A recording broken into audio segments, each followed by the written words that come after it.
Elder Scrolls Paint. I mean, even with the like Elder Scrolls Paint, like I don't know, it just didn't feel like Elder Scrolls. Like the Well, lore just it was it also didn't. written by other people.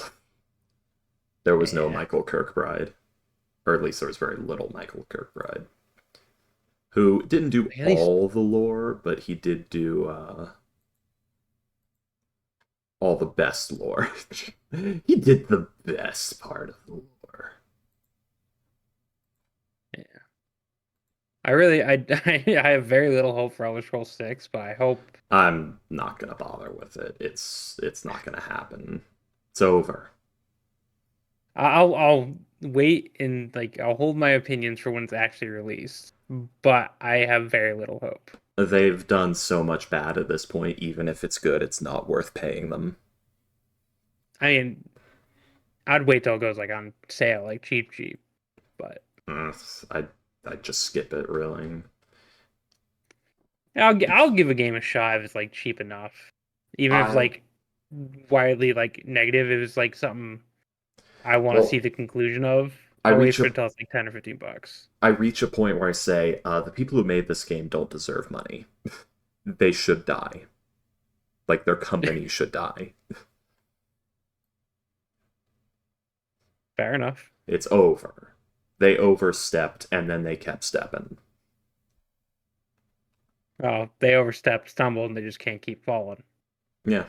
And then they got up and overstepped some more. And then they said, "We're like Rockstar." First of all, that's not a good thing to be. Second of all, no, you're fucking not. Honestly, I have little hope for the new GTA game. I think it's It's gonna be released and it's gonna be straight ass.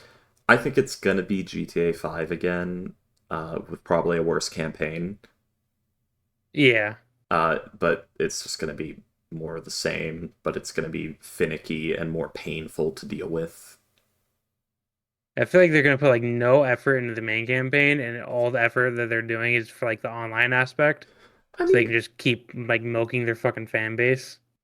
I'd hope that they do at least as much, because the campaign of GTA 5, that's good stuff. That's Yeah, it's a that's good game. nice. That's nice. GTA Online, maybe if it had private servers, it could have been good. I mean, you can set up private servers.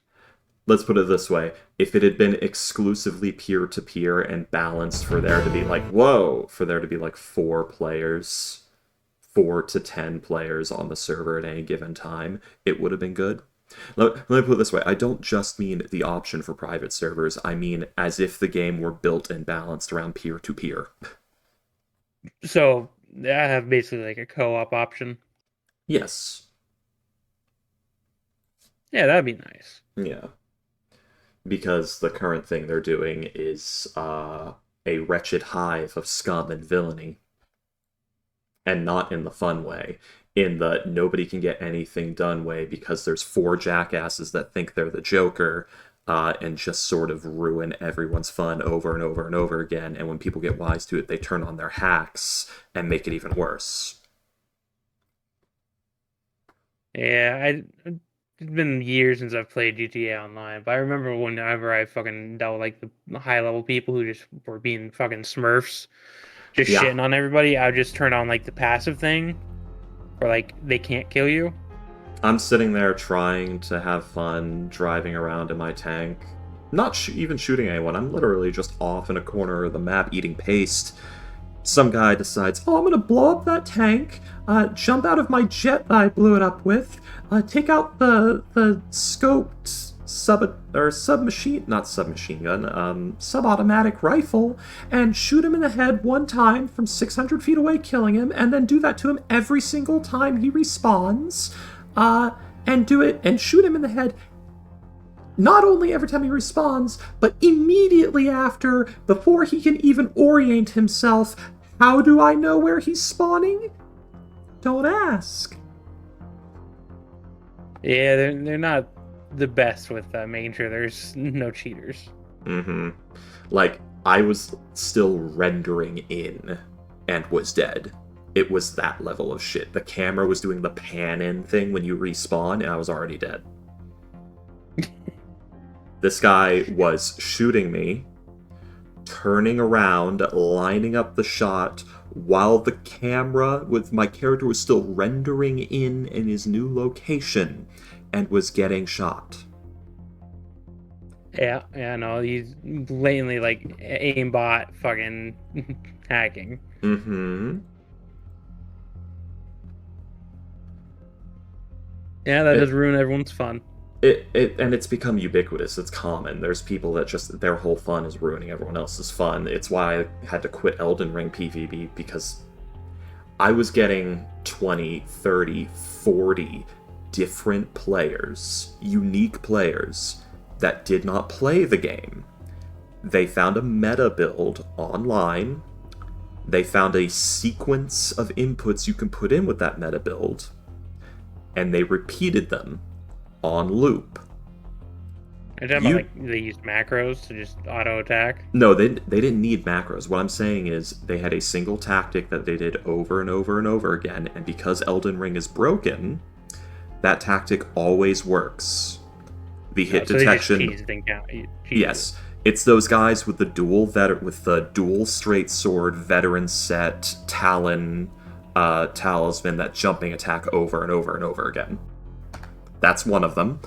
There's the dual Vike Spear or other Great Spear guys who, due to the way the hit detection works, they use like I think it's the one-handed R2 or R1. The one that's like a slow stab that gives you like 3 steps, like 1, 2, or 3 steps before it hits. That thing has perfect tracking. Like, they perfect track you every time, no matter how, where you roll, jump, or whatever. It doesn't matter.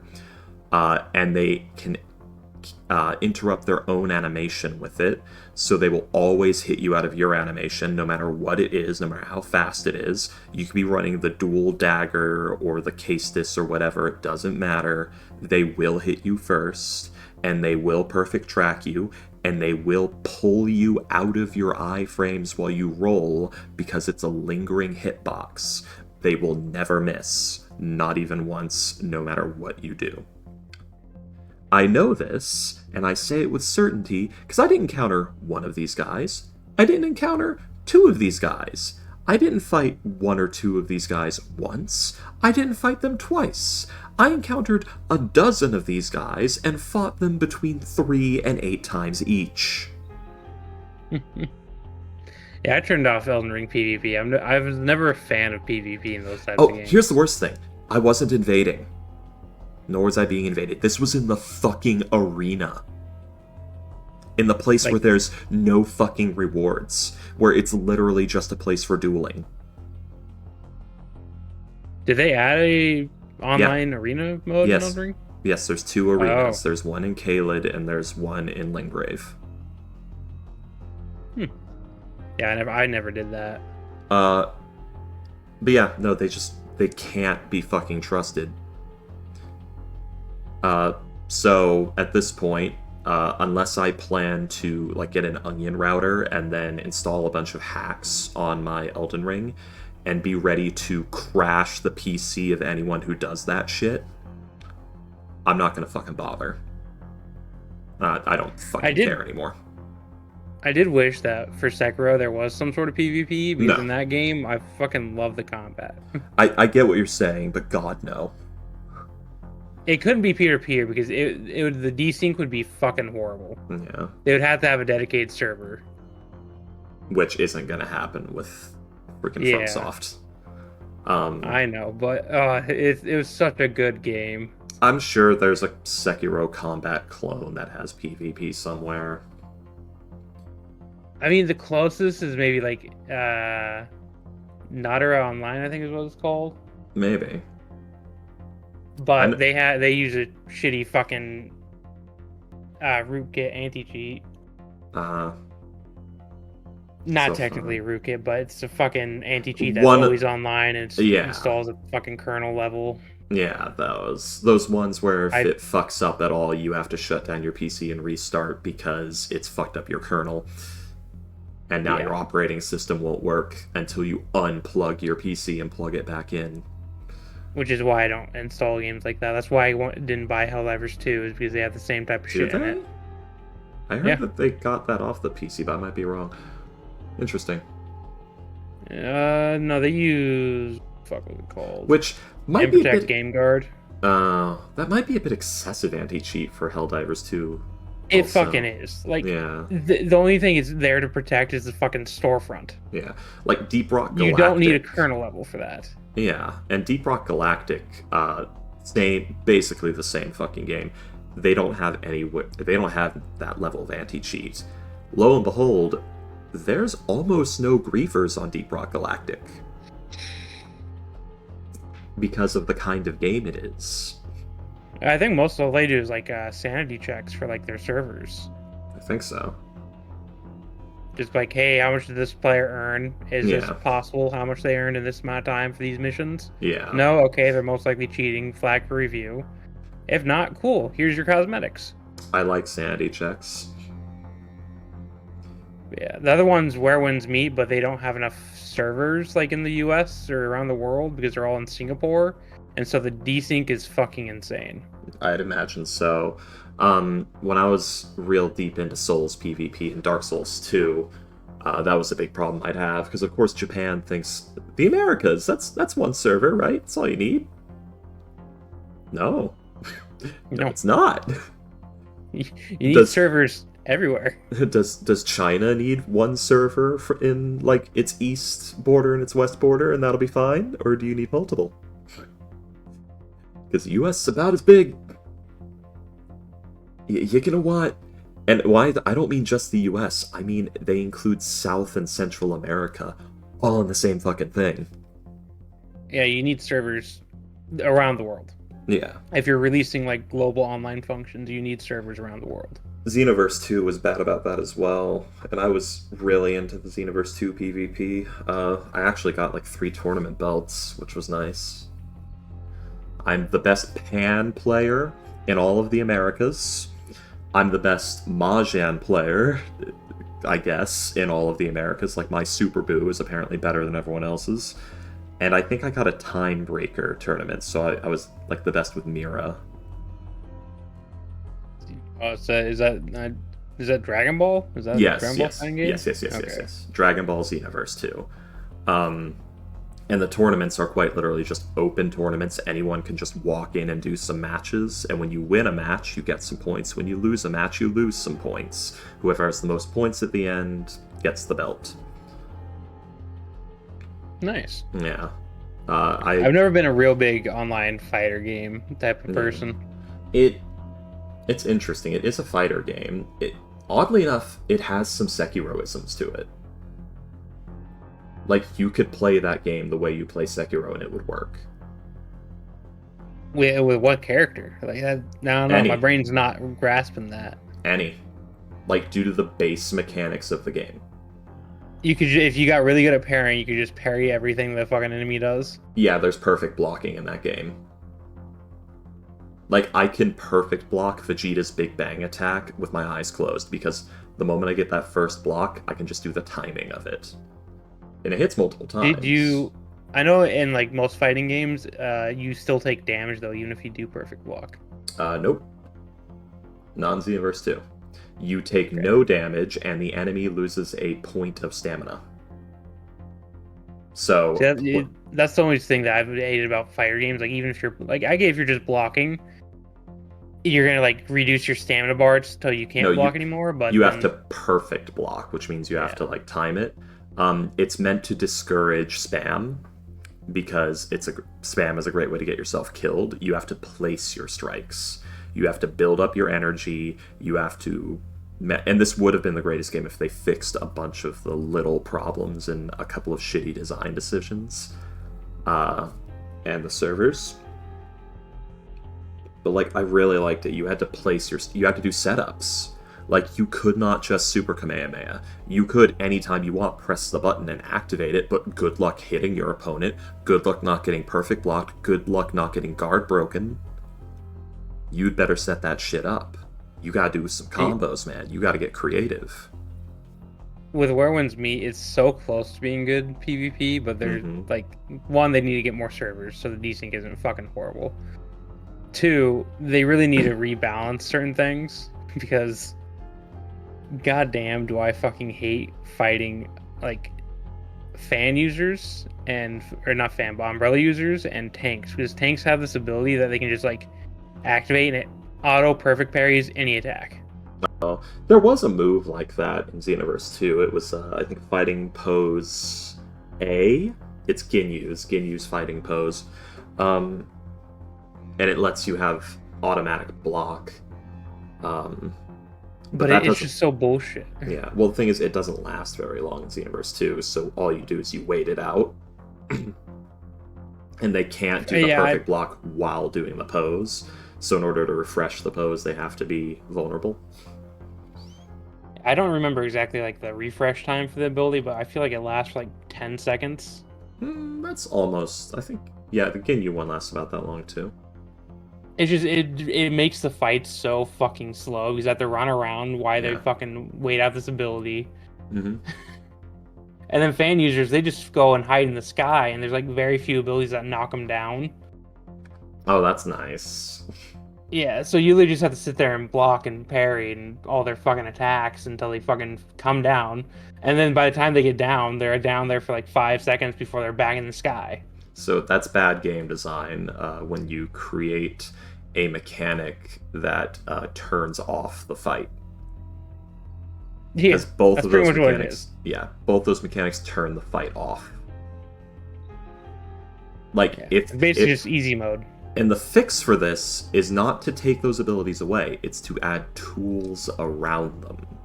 The perfect block one, they need to make it where there is a move that has a setup that gets around perfect blocks.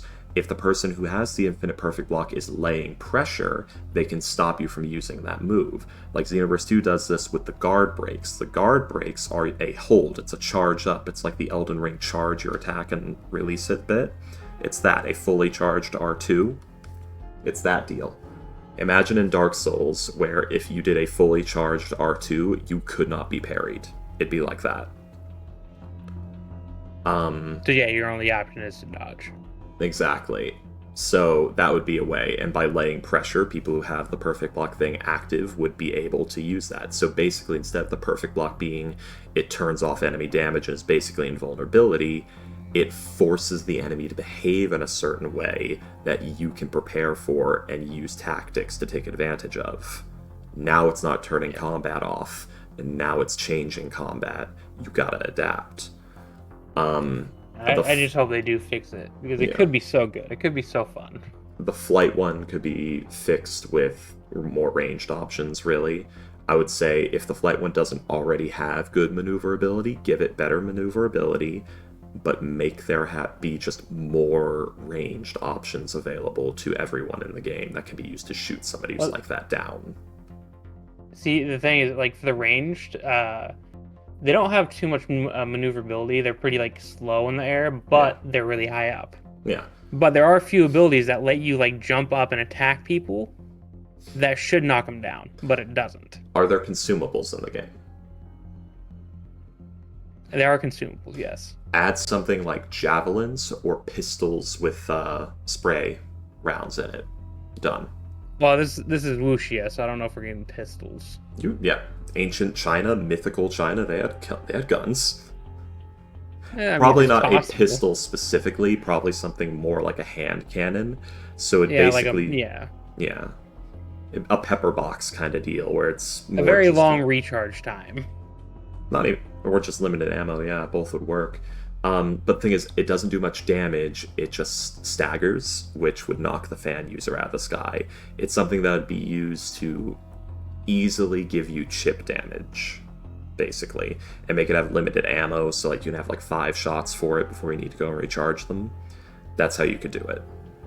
So you'd have like 5 chances to knock that fan user out of the sky reliably before you are stuck in I don't have a way to get rid of you hell.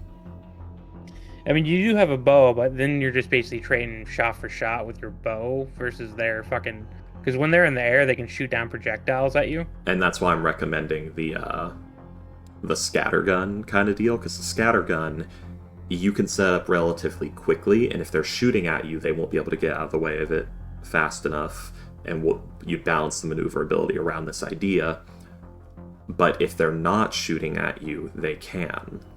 So they could have the option to try and waste your scattergun rounds by baiting you, or they can try and get some damage in while they're up there. This again, it doesn't need to be the scattergun only. There could be various consumable-based weapons that have ranged options. Yeah. You know, like a boomerang equivalent one, the scattergun equivalent one that's just straight up like a pistol kind of deal. Something that's you throw a little creature up there and it hampers them. So like you know, an angry little flying creature that flies up there and tries to get them. That's not very powerful, but is very annoying. I mean, I feel like that fits right in the theme of Wuxia. A net. A good old net. Yeah, that would work. Mm-hmm. Many options. A bolus. Literally, just a thrown bolus would work. Anything. It just needs something that makes it where they're not safe up there. Take their safety from them for those who prepare. I hate fighting the fan and fucking tank players because it makes the fight so fucking slow. Yeah. But if they're not good, luckily I can usually bait out their because there is one ability most people who play PvP have. It's called Serene Breeze. Like, there's a lot of stun abilities where you get like stun locked for like 5 seconds. Oh, great. But you get Serene Breeze. But the downside is you can only use that once every 40 seconds. But it basically cancels out the stun. Yeah. But the thing is, like my stun ability on the character I'm playing, it like recharges in 5 seconds. Yeah. So now. So I can pop that off so many more times before they get their Serene Breeze back. So now from hearing about the setting, now I'm getting like this idea of like this box. It's a little box you keep on your belt. In there are little creatures that build things for you. And you get to choose, and you can like pick an item, like you unlock a series of items that they can build, and you pick one of those items and they start building a charge of that item. After you use that charge of that item, they start building again. They'll either build another one that you just did, or if you change it while they're still building, they build a charge of that one. And the charge is shared among them all. So it's like, oh, it's 20% done, but I'm going to change from the scatter gun to the boomerang. You would still be 20% to the boomerang. So you can choose in the moment, but you have like one charge of this every 8 to 10 seconds. And it'll just be, it's these little creatures and they're like making stuff for you, and that's why it has a cooldown. And that's why it's a multi-tool that can do a bunch of different things. Add an item like that and make like 3 or 4 of its uses something like knock flying people out of the sky. Oh, a flashbang. One of the things need to be a flashbang. Yeah. And the flashbang could be good. There's a smoke screen ability, but it only lasts for like 2 seconds. Yeah. And that's the thing, it only needs to be like 2 seconds of they're blinded with the flashbang, because it's not meant to win the fight for you, it's meant to give you an opening. My basic whole rotation is basically bait out their fucking Serene Breeze, then I stun block them, then by the time I use my charged up ability, which is just basically me twirling a fucking spear in their face, their key breaks, and then I do a execution on them, and then by that time they're like 90% of their health is gone. Yeah. So now it's reminding me of Xenoverse 2, where you bait their a little guard break, or maybe you get a stamina break in. Like, one of the things I would do is I would put pauses in my attacks when I'm chaining people with normal attacks to give them an opportunity. To throw off their timing. Well, yes, but also it doubles as this. I predict players. There's certain things that most players will say, oh, that's dangerous. I'm going to use one of my back teleports, because you can spend 1 pip of stamina to teleport behind somebody and nothing personnel kid them. What I'll do is I'll do a combo that has a break in it to where it launches them and I meet them on the other side and go to hit them. most people think that's an opening and will do the teleport behind you bit, so instead of actually swinging at them, I begin charging a back hit. Like a charged backward strike. Right before they hit me. And while they are in the middle, and there's two things they'll do. Either they'll try to attack me, which I'll interrupt them, or they'll try to block it, which they can't. It's too fucking late. So either they try to block it and get guard broken, or they try to attack me and get hit and I continue the combo. It's reliant on me predicting their movements, but it works every fucking time. You've never had one person that just like says fuck it and just bum rushes you? That's the thing. Well, I can deal with that. I can perfect block through that. Like here, let me. Oh, fair enough. Let me. I'll go get a video for you real quick because I actually have some footage of me playing this game. It's for you to see what's happening. I've never played it, so I know of the mechanics, but I've never really seen this game. I don't recommend it because it looks really cool and it could be the best game ever, but they just didn't finish polishing it, and so these mechanics that would be really good are instead super frustrating.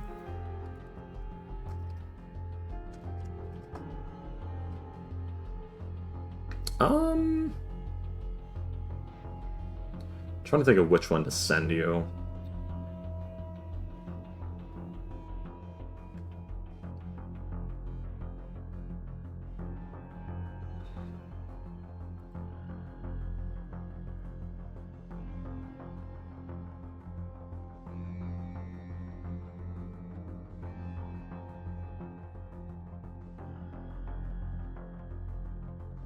Nah, that's not a good showcase. Maybe I've created a monster, which was just me like, I found a cool combo. Actually, yeah, the combo might be a good one. So yeah, actually this shows like how funny combos can get in this game pretty well, where you can do like key blast cancels and all that. I gotta actually get over here and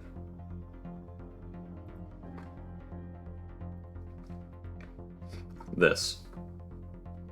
This game is ludicrous in many ways, and in many other ways, just kind of painful and unfun and ruins my mood for the rest of the week.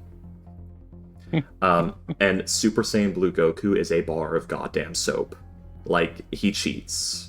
They, like, give him special animation cancels and let him, like, zone slide you in ways that he shouldn't be able to. Like, his hitbox will That's just the turn series off. baby. They have to make him, like, special. Yeah, like, his hitbox will just turn off sometimes. Oh, that reminds. There's an emote in Where Winds Meet where it's called like Play Dead, where they basically lay on the ground and like. Oh, in Xenoverse Play 2, Dead? Yes. Well, no, this isn't Where Winds Meet, but Oh, it's also in Xenoverse it basically 2. makes the hitbox like super fucking small. It's where like no attack can hit them, but if you use the like charged up attack for my class, Yeah. it still hits their hitbox, and people get fucked up because they think it's like nobody can hit it. Yeah. So the move I do where, like, I launch him away, chase him while he's flying through the air, kick him upward, and then do that, like, delayed punch, that low jab, that's what's called a stamina break, that delayed low jab, and everything else I'm doing before it is a setup to make it move. At one point, you actually see me just do it in the middle of a combo. That's because he timed his attack wrong. I saw it, and I took that opportunity and landed it. The game does things like this quite often. Oh, yeah, there it is. Yeah. But I'm trying to see if there's any point where I get him with a charged back hit. Okay, now that I see the gameplay, I think my friend actually did have me play this, but he Yeah. always beat my fucking ass in it. Yeah, it's, so the way I learned to PvP in this game is I actually met one of the best PvPers of Xenoverse 2 there are. And he liked fighting with me because I would do, like, fun gimmick builds and themes. And basically he'd just kick my ass over and over again until I started kicking his ass back. And that's how I learned. Fair enough. Sorry, Well, give me a hello, second. William. Hello, William, yes. Oh. We lost him. Oh, we'll give him a He minute. probably thought we couldn't hear him. Let's see.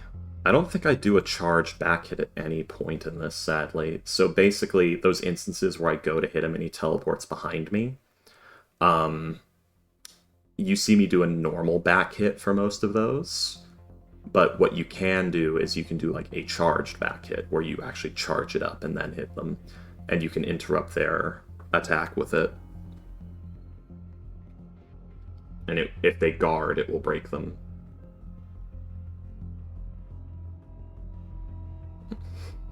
Let me just set his CPU to super So strong. much going on this screen. Yep. So you get to learn it as just sort of a series of cues. Like, it being hard to interpret what you're looking at on the screen is actually an important part of the game. Like, you need to learn how to drown out the noise. That's actually an important part of it. And that's fitting of the narrative of the series, is don't let the clamor of battle distract you. Not a direct thing, but something that's stated throughout the entire series, through almost all the fights, about focusing. I will say, for an old game, it does look pretty clean. I wouldn't call this old. This was like 2016, man. Come on.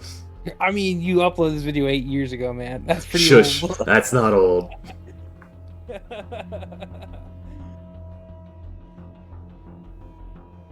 And Super Saiyan in this game is kind of silly, because if you do a fully charged power attack in this game while Super Saiyan, you'll actually teleport at the opponent. Like, it'll actually teleport you in front of them. Yeah. I think I vaguely remember my friend, like, wiping my fucking Yeah, shit there's some that ability. stupid fucking moves you can do with that I kind of try to limit a little bit when I play it.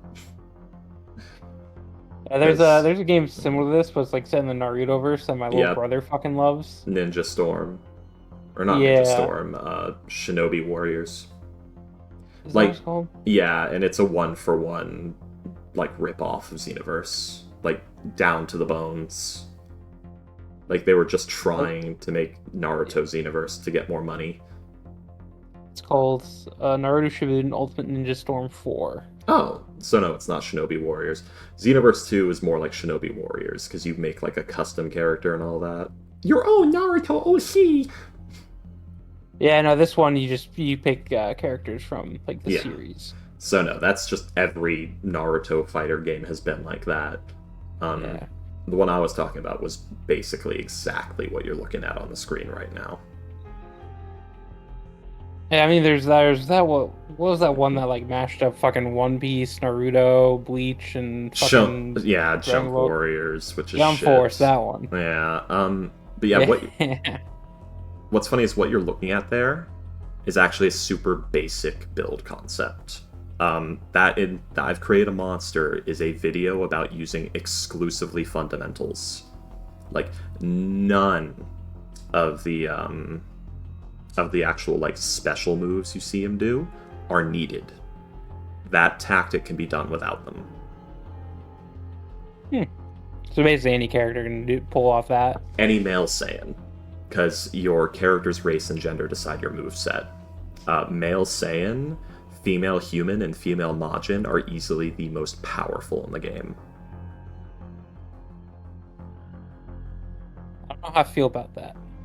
So, male Saiyan, because he's got what we call the Vacuum, which is his basic power attack that has mega tracking and a lingering hitbox. Female human, because she's just all over the goddamn place. If you want to be mobile, if you want to be on the other side of the map 8 different times in your combos, female human. If you want all of the reach in the universe, nobody escapes you. And, like, a somewhat mobile combo string with verbal access, female Majin. Female Majin is easily the most stylish. Like, that one has the best, like, look at me style all over your ass moves. Here, I'll show you. I have a video all about it. There you go. Is William back? Yeah, are you back, William? I should be. Oh, hello. He is back. Okay, we'll go ahead and finish that minute 19-second video and we'll get to it. Sounds good. Yes, basically this video is about me using moves that exclusively have some form of dance or dance allegory, because it's funny. This video is a shitpost. It was an excuse to do I can dancing see that. para. A lot.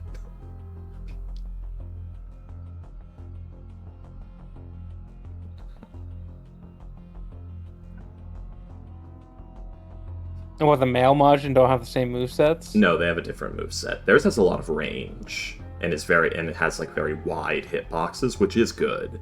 Like male Majin is good. It's just harder to use. Like it's more finicky. Because they're easier to slip out of. Like female Majin it's quote unquote stickier. Like it's harder to get out of her moves than it is to get out of the male Majins. But the male Mahjans are sort of more versatile. Go on. You talking about Xenoverse? Yeah. It's easier to get somebody in your hands with male Mahjong, but they can get out easier. Female Mahjong, it's easier to keep them in, but it's harder to get them in, is the best way to put it. It's because male Mahjong's based off of Fat Boo's moveset, and female Mahjong's is based off a mix of Kid Boo and Super Boo's. So the women are evil. Alrighty. Yeah. An art imitates life. Oh, Mr. Cred approves. Comical's trying to tempt me with MOBA characters. Which ones? I don't know, something from, I don't know what it's called. That new game that has the vampire girl with the umbrella. That one. No idea. That does not narrow it down much. There's a lot of vampire games coming out. The new one that just came out. It's already been out for like almost 6 months.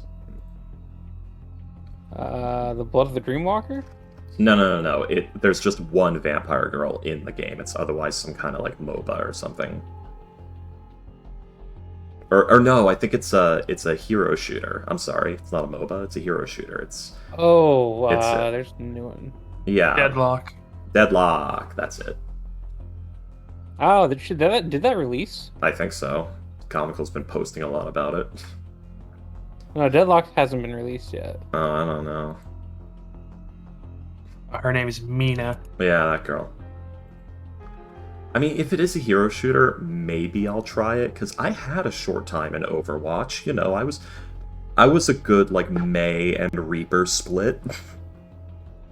Oh, did you High hear? Guard, is that what you're talking Did about? you hear? Yeah, it's Did you hear the news about Overwatch? Oh, is it finally dying? They're trying to reinvigorate it. They, in fact, apparently, they're like, you know what? What we're gonna do is we're gonna release 10 new characters this year. 5 of them are releasing this week. We're doing new. Go on. We're doing new modes. We're going back. We're releasing like these animations of like a full overarching story with a bunch of different characters and. And apparently, I'll believe it when I see it. And apparently, they're just knocking the 2 off the game. So it's just Overwatch.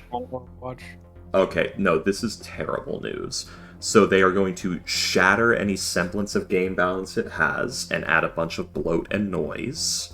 The animations are going to be animations. They're there. I expect that to be okay. They're going to muddy the SEO discoverability by cutting the 2 off of it, making it harder to tell the first one from the second one. Effectively, in the long term, like 10 years from now, erasing their sin, or muddying their sin, obfuscating their sin of saying like, oh, you bought so much shit from us in Overwatch 1, buy it again in Overwatch 2. They're just going to try and drag a bunch of people into what is still a shit experience and make it shittier as they do. Yeah, I haven't touched Overwatch in fucking years. I will admit they almost made me want to play it because one of the new characters is literally just called Jetpack Cat. William, 10 new characters. It's gonna shatter that game. And this is what it looks like. That is adorable. That is a cat with a jetpack and palm print guns. Yes. That's a shitpost. That's like an assist thing. That's like, there should be another proper character who gets that as like an alternate ultimate. I mean, it could work with like how they do it with like the hamski thing, I think is what it's called. The hamster and the giant fucking ball. I don't know, man. Eh. Where the robot is the one you're controlling, the hamster is just the one you who made the robot. So it's Yeah, essentially. So it's just kind of worse Diva. As far as like the I mean, it doesn't have like, to be a the idea tank. It could goes. be like any other role, but I feel like there's a cat. I and don't a mean jetpack. mechanically. I mean like as a Conceptually. character. Yes. Conceptually. And in gameplay. Don't you control Diva at points though? Like Yes. she gets out One of thing the is- mech when her and mech pistol. breaks, you can That's what I'm control saying. Diva. It's worse conceptually and in gameplay because Diva is versatile and there's tactics involved. The hamster's just kind of there. They're trying to do the But same yeah, dynamic. once the mech breaks, you don't control the hamster. Yeah. I will say like that is how like I would want to get into hero shooters, because if I got into Marvel Rivals, I would play only Jeff the Land Shark. I almost I want to play the adorable killing machine. I was tempted. They made a Gundam hero shooter, and I'm looking at the Zaku 2 longingly from the other room. I remember you from Xeon vs. Earth Federation. Do you remember me? Oh, I miss it. The Zaku 2 was so cool. I have an emulator of that game. I could play it again. Just Zaku 2 around with my heavy machine gun and my pretty good armor. And yeah. Yeah. Gundam games for me are very hit or miss. Oh yeah, Gundam games are just hit or miss in general. We haven't had reliably good Gundam games in ages. I've heard good things about what was it, Armor Core 6? What, Fires of Rubicon? Yeah, it's not bad. It was like Gundam-esque. Oh, it's very I mean- different. Yeah, Armored Core is entirely different. Yeah. I would call Armored Core more similar to Dragon Ball Xenoverse 2 than I would to Gundam, or even to Dark Souls. It's made by FromSoft, by the way. Yeah. I would call it a It's where- Xenoverse-like. Just It's an where epic. the Moonlight Greatsword comes from. No, that comes from Kingsfield. Uh, Yeah, the Guiding Moonlight, yeah. Everything comes from Kingsfield, William. you It's were all here Kingsfield. the whole time, my guiding moonlight. I lost you in my butthole 20 years ago. God, that line hits so fucking hard. And then I shit on it. I like the English translation of the final battle of Graham's theme. Oh, that's good. Have you ever seen what that translates to in English? No, what? Basically, it's Graham bidding the hunter a good fight and saying whoever wins is the true hunter. Oh, Garnham, yeah. Garnham, yes, almost I said Graham, didn't I? Garnham. Yeah. I was wondering who you were talking about. Listen, man, I've seen these names written. I've been trying to avoid direct spoilers for Bloodborne because I'm still holding out wretched hope for the day that it gets ported and or emulated effectively within my reach. Yeah. Because, god damn it, guys, why are you doing this? Do you not want my money? Look at all this money you could be having.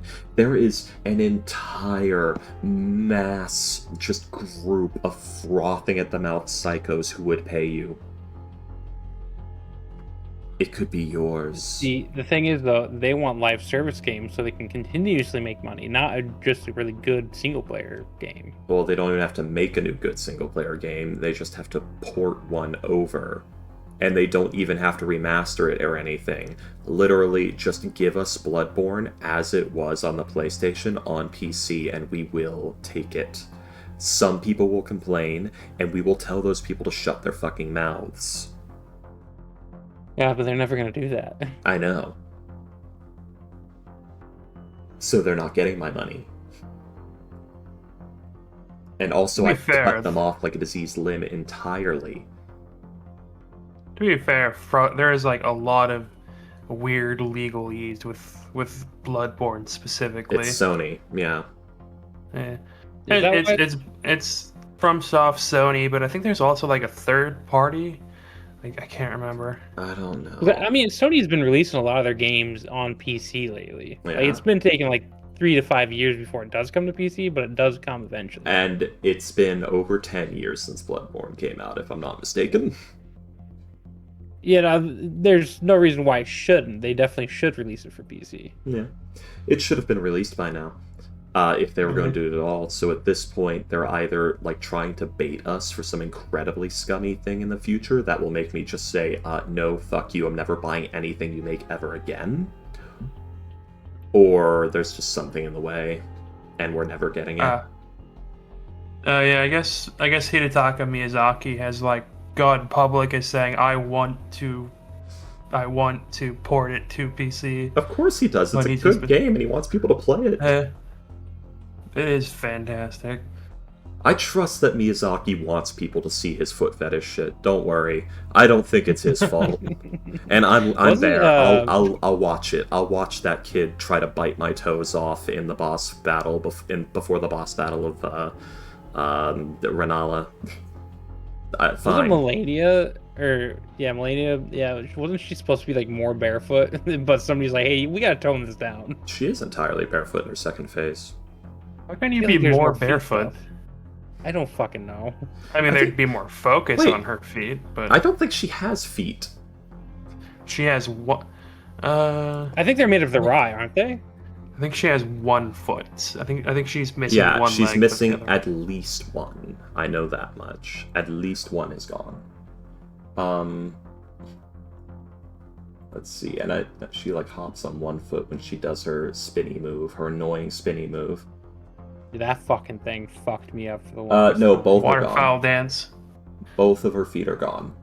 2 robots. Yeah, they're made of rot right now, Yeah, I think. No, She they're made has- of gold. yeah, they're made of unalloyed gold. She has 1 arm to work with if you don't count her prosthetics. Yeah. You know, I'm kind of mad that her actual meat arm is only a tiny bit shorter than the robot arm. I think I would have been happier if the meat arm was a normal length and the robot arm was crazy long and stupid. This I'm game gonna be really honest, stains like- fucking reach. It is censored, but like the fact that they give you full frontal with her is like, whoa, what the hell? I Okay. mean, they did it in freaking Dark Souls 1. Sort of. Did they? Yeah. Quailag. Spider titties. Spitties. Oh yeah. The spitties. No, I mean like full frontal with Melania. I mean, the only thing stopping you from seeing Quailag's tits is her hair, and she doesn't really have anything else below that because Spider. Yeah. I guess you mean I mean, because she has hey. legs.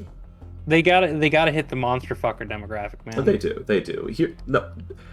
Souls games have always been horny. They have never not been horny. Let's not delude ourselves. I mean, they're being made by sexually repressed Japanese men. What did you Yes, think? I wouldn't call them that repressed. I would call them flagrantly overt. That's something I actually both love and hate about Japanese video games, I love which it is about it. like, no, it's that like with Western developers like Blizzard and Quantic Dream and fuck Quantic Dream, Oh no, and that is. Blizzard. They're the people that made like Heavy Rain and Beyond Two Souls. Oh. I will say this until my dying breath. Fuck David Cage. Fuck him to death. Fuck him. William, I can't hear you over everyone else saying that. That take I'm was out of the so loop. cold. What's the hate for this guy? He writes absolute garbage with immense fucked up fetish bait in it, and is pretentious beyond all reason, and is also just He- kind of a shitty person. he is obsessed with sexual assault of women. Like, I think in Beyond Two Souls, the main character like gets almost raped like 4 times in that game. I believe you. Oh yeah, it does. I had to fucking drop that game. It got fucking annoying. At this point, I'm like, lady, do you not, like, prepare something? Come on, like, you have so many options. Do you have a knife, I just girl? like You let you me have fucking just, like, kill these military fuckers. training and a stand. And a stand? She has a stand? Well, she has like a linked soul that I think is like her brother or some shit. I don't She know. has I a didn't finish stand. Yeah. it. But yeah, like he has telepathic abilities.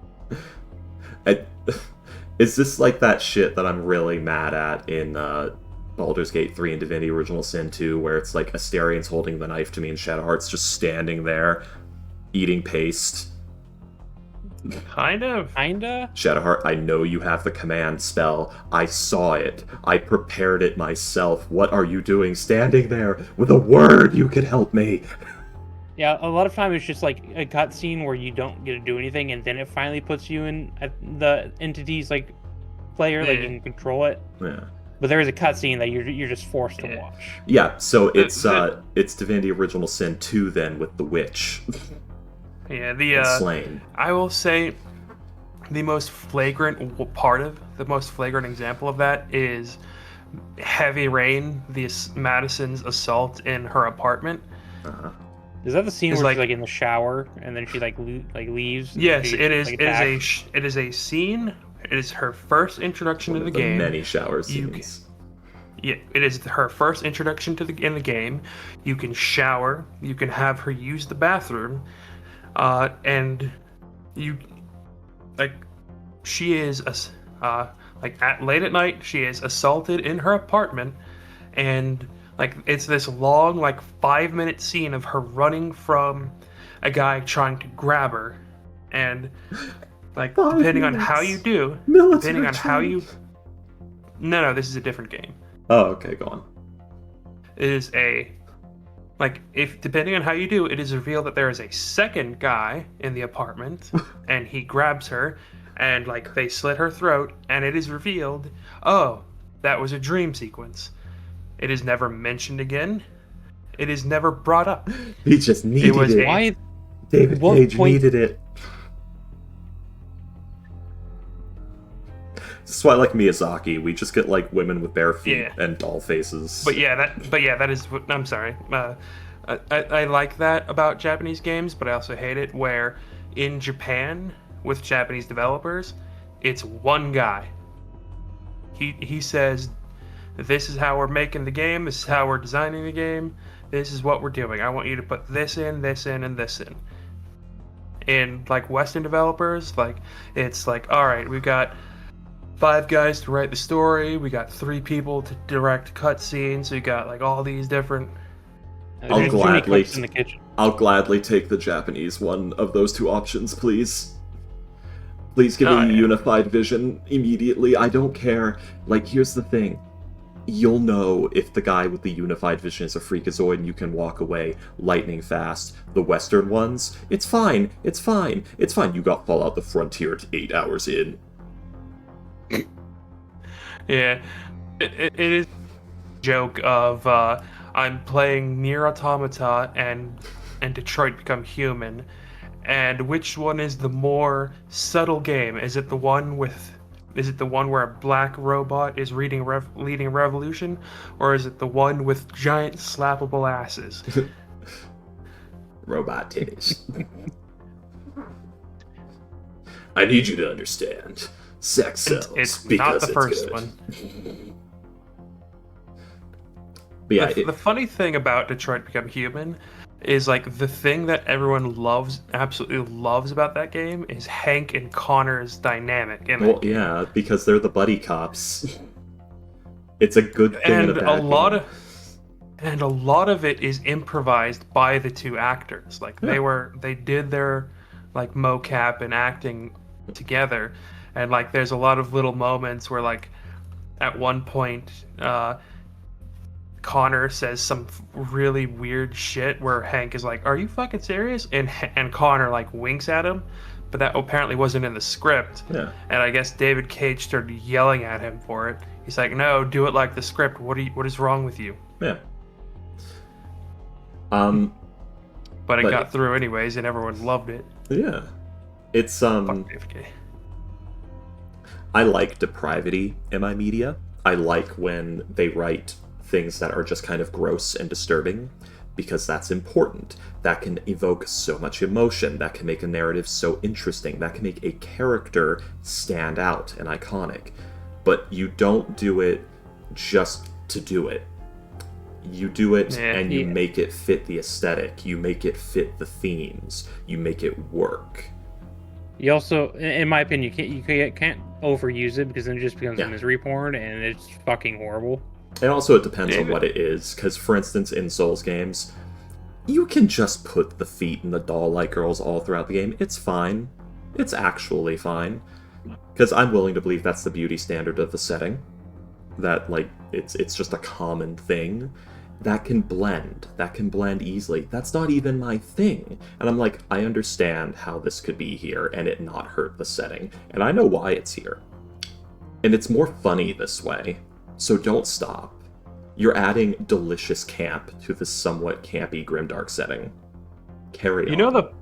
You know the funniest thing about David Cage? Like, the one thing where it's like, yeah, this guy's a hack. Where, like, the defining moment of he has no idea what he's doing. Go on. It was during the promotional period of Detroit Become Human back in 2017. Like, the game was about to come out. Like, I think it was like 3-4 months before it. And he said in an interview, "I don't want the game to have something to say because I don't see myself delivering a message to people." What? In a better game, that could work, but he's really trying to say something in those games. What the fuck are you on about, David Cage? You are making a game about robot slaves fighting for their freedom. Yeah. And you're saying, like, if you were making fucking Doom, I'd get it, because, like, yeah, what does Doom say? It says killing demons is fun. Go on. You can't not say something with art. Art says something no matter, like, how lukewarm, mild white bread it is. Like what you said, killing demons is fun. Yeah, that is Doom's message. Yeah, that is all Doom says is have fun. Do what you love. Yes. You can't not say something with it. Like, what? Yeah, I mean, Detroit Become Human, that's like, the whole thing is about them gaining sentience and wanting freedom. Like, I guess that's inherently going to have a message. Does Pong have a message? I don't think Pong is. Pong might number not go qualify up, as art. ball I guess. go Yeah, bounce. Pong might not qualify as art. To be fair, maybe. But like it is telling 3 stories with 3 very, very intense messages. Yeah. Like, one is like about abuse and like trying to take care of someone that you love. One is about like trying to fight for your rights after being enslaved, and one is about a person of the underclass trying to decide who they are siding with. Oh, by the way, William, we're having this entire deep conversation to an image of East Lyson looking like a gremlin saying, "I cracked an egg into somebody's boots." I hope you're enjoying that thought. For the people at the stream. Funny. I cracked an egg into somebody's boots. Nice. I just noticed Should that. we go ahead and get started? Um, It's 2 hours after we were supposed to start, and about Also- 45 minutes after I came back. well, also, the issue is Muggsy's not here, so what I had planned isn't happening, so I'm winging it anyway. Should Nah. we just X out today? Nah, we can do something. I don't know. Like, here's the thing. You guys are currently just in Portal with no real plans at the moment, and the thing I did have planned could very easily wait a couple of days if you guys are fucking around. There's just stuff you could be doing. Like, you've got a mysterious black rod to identify. You guys have money. There's a whole city of Waterdeep. Volo is grilling you with inane questions. I did identify the black rod. I think it's the green rod I still need to identify. No, you got the green rod. Trust me, if you did the black rod, I'd know if you did the black rod. Because the I black wrote rod... down my notes. Yeah, because the black rod's gonna make you go, what? The what? The fuck Giggity. is that, freaky? I put down black in my notes. Yeah. Going back, changing that to green. It's a bit too small to be the black rod you're thinking, William. I It's about the length of a pinky finger and the thickness of a pencil. Maybe a bit thinner. don't know, that just makes me think of the that Larry the Cable Guy joke where he bought a male enhancement package, and it gave him, and he got black paint and a magnifying glass. Black paint in a magnifying glass. Yes. I'm trying to figure out how that... Oh, duh. Took me a moment. I'm like, wouldn't it be brown paint then? I got too literal. Come on, guys, earth and tones. But yes. Yeah. Currently, Torleth is just rubbing a guy's back as he vomits into the hole. I think we can hear it hit. Hit the bottom.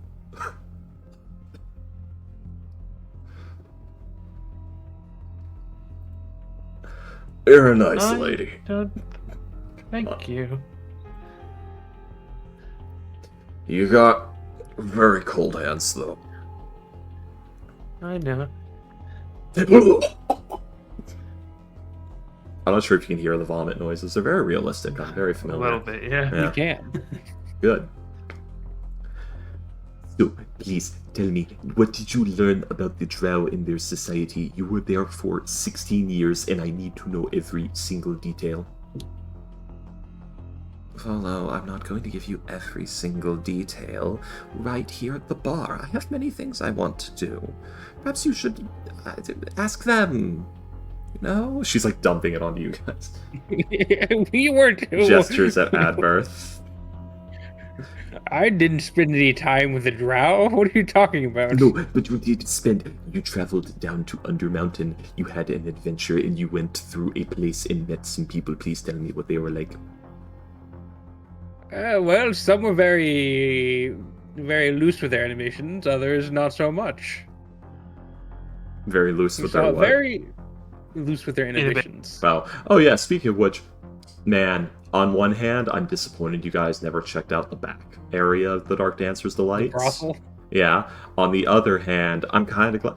On one hand, man, that was going to be so fucking funny. On the other hand, man, that was going to be uncomfortable, but also fucking worth it. What is there for Torleth to check out? She's a fucking Barbie doll. What if somebody got hurt? Torleth, people pull their groin in there regularly. And besides, the robot being in there. Like, I remember when I was excited about something like this. Not anymore. Sad. He just needs, a little tune-up and some more oil up his gears and whatnot. He'll be good to go. We definitely need to oil fucking Torleth. She needs it. Yeah. Not for any, like, messed up or kinky reasons, just because, goddamn, can we hear her joints? No, The she ticking of does the somewhat. clock is getting She louder. does like somewhat take care of herself. It's Oh, that's just, good. it is just mostly like the ticking in her chest. Yeah. Which we still have not figured out if it's a bomb or not. Snape. I'll never Severus Snape. know. Dumbledore. Oh, I love that. That's good. Voldemort. God damn it. And Harry Potter puppet pals. It fuck, that's old. is so good. Okay, let me put on funnier music for this, because right now it's like the deep and dark music of the Underrail extended soundtrack. Under it. Yeah, Underrail. Not Undertale. Different game. Yeah. Very different game. Genocide route? Is that what I heard? All under-rail routes are genocide routes. If you don't kill anything, either nothing has seen you in the first place or you died. Under-rail is existential horror with cosmic elements. You feel fear in that game, and not from monsters. You feel it from knowing that anything will get you. Fair enough. Paranoia. Anyway. So. Who wants to tell me what we did last time? You kind of already know, but, you know. Tradition. Let's see. I think I still have. Yeah, I still have my DM's inspiration. I mean, you might both have it. Sorry, I was eating. I can still do it. I do have it, but Torleth tried to take the hands of the ghoul as a pet to use to make some paralytics. Yeah. We find some coins and a ring. Before we decide to explore a bit more. Coming across multiple doors that were at one point trapped, leading to a trap maker's room. There were a lot of bodies, and we could rather easily tell that the people in there had been attacked by something.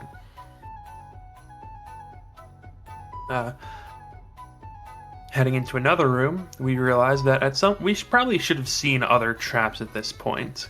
Mm-hmm. But they were so old and decrepit that they kind of fell apart. We find a statue with a few corpses around it as well, with the statue seeming to be from what was basically the beginning of Waterdeep. We find another door with what seems like nothing behind it, or not much behind it. We come across another door. Azeroth decided to hit the door with his hammer, making kind of a lot of noise. And Torleth, it's Torleth, to where Torleth slams the door open with thaumaturgy, and it makes a lot more noise. Yep. Through, we come across a floating bird beak monster brain. A brain with tentacles and a bird beak. Yep. Through various shenanigans, we escape. And on the way up, Adberth identifies one of the rods, and it has the spell Eyebite in it. As we get to the top, Durnan welcomes us back. Noting that, oh yeah, your group has 2 masked weirdos now. That's nice. Volo seems rather enchanted with us. He wants to hear various stories. We tell him about the Peeping Ghost, the Breastbone Bazaar, the Hag, the Boggle. Yeah, the Peeping Ghost. I'm not gonna let Varandir live that one down. He wasn't even... Well, you know, I cannot confirm or deny if he was peeping. Adberth talks about his idol and how he got it. And the words, beware Ashwood and knowledge. And it is revealed that it is the holy symbol of Tyr's father. Torleth decided to help out at the bar for the night, doing the same thing she did down in the Underdark. And yes. You're probably currently in a room with 3 of the only people who know about Odin. Is the fucked up part. Not in the realms, just like in Waterdeep. There might be like a handful more people. My god, you're fucking lucky that 5th edition or D&D gets fucking tiny in some places. Yeah. Like, it is... I feel like I've almost tapped out most of the information I can get on this realm, though, about him. It's because Durnan and Volo are both old. They're from, like, a D&D era. Yeah, back when he was on Faerun. Yeah, exactly. And Lars Runlael knows because she's also old and was in with the human crowd at the time. so she knows And about if it. I want more knowledge, I'm gonna have to travel to his realm. Or to the Rock of Brawl, yeah. Yeah. Y'all up for a Space Jammer setting? Yeah, let's go spell jamming. You can do that. You want to go spell jamming?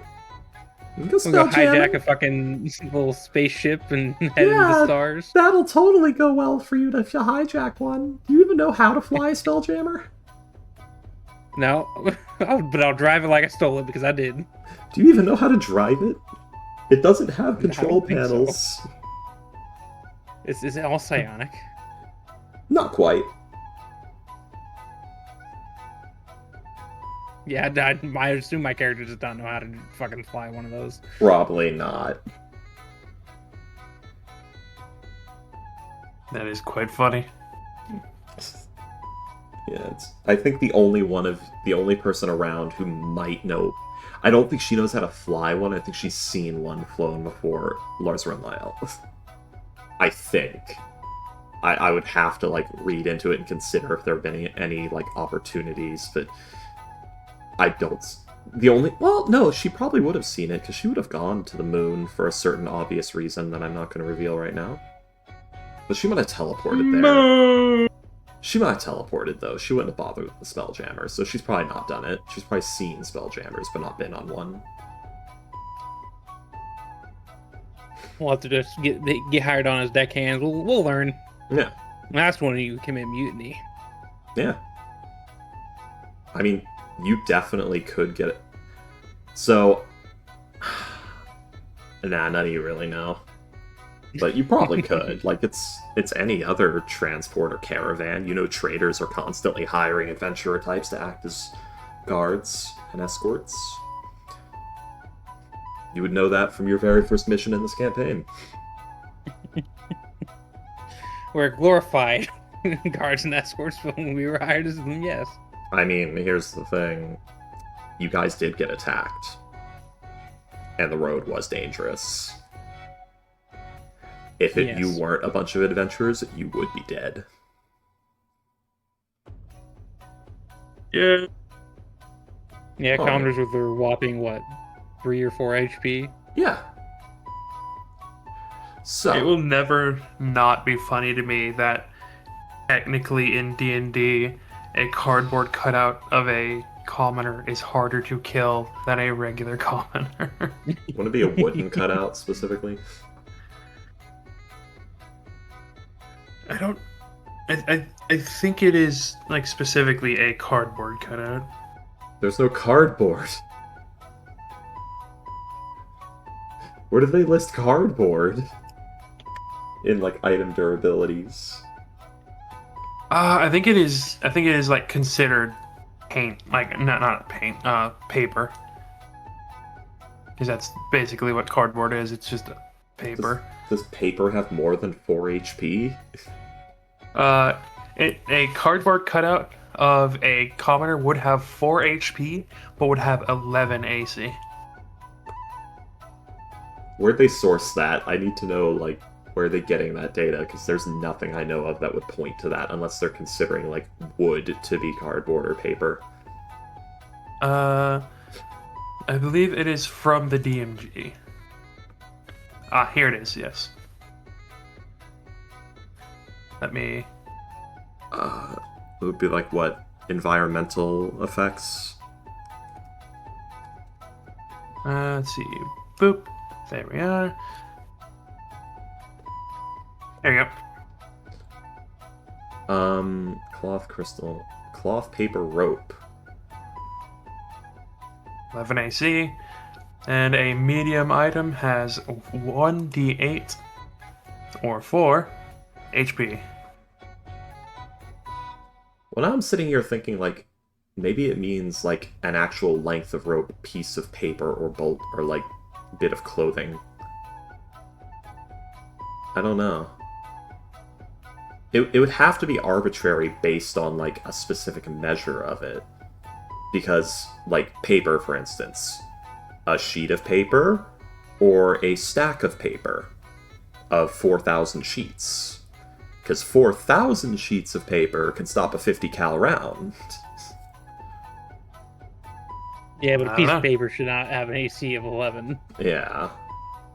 Exactly. So I'm wondering, like, is this like a 1 inch by 1 foot, like a 1 square foot, 1 inch deep of all of them or something? Like, I feel like they left that up to you to decide for your campaign. yeah. I think that it does say like you can do this, implying that it normally does not have an AC.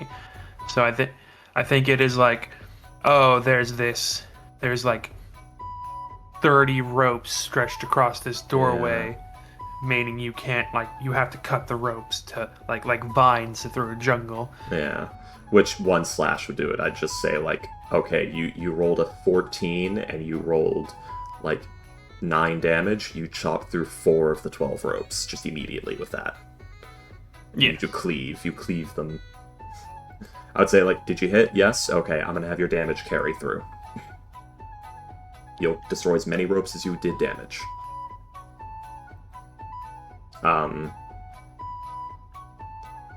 Yeah, it's... I guess in the most superficial, brain-dead sense, that's true with the cardboard cutout. Rules as written, it is. But the problem What it is, is. that's not even as written. That's rules as vaguely implied, but not making much sense even within their own logic. Yeah, what I said. Rules as written. Ah, how nice. I'm glad I don't use this much. I'm glad I came up with things arbitrarily based on my own knowledge.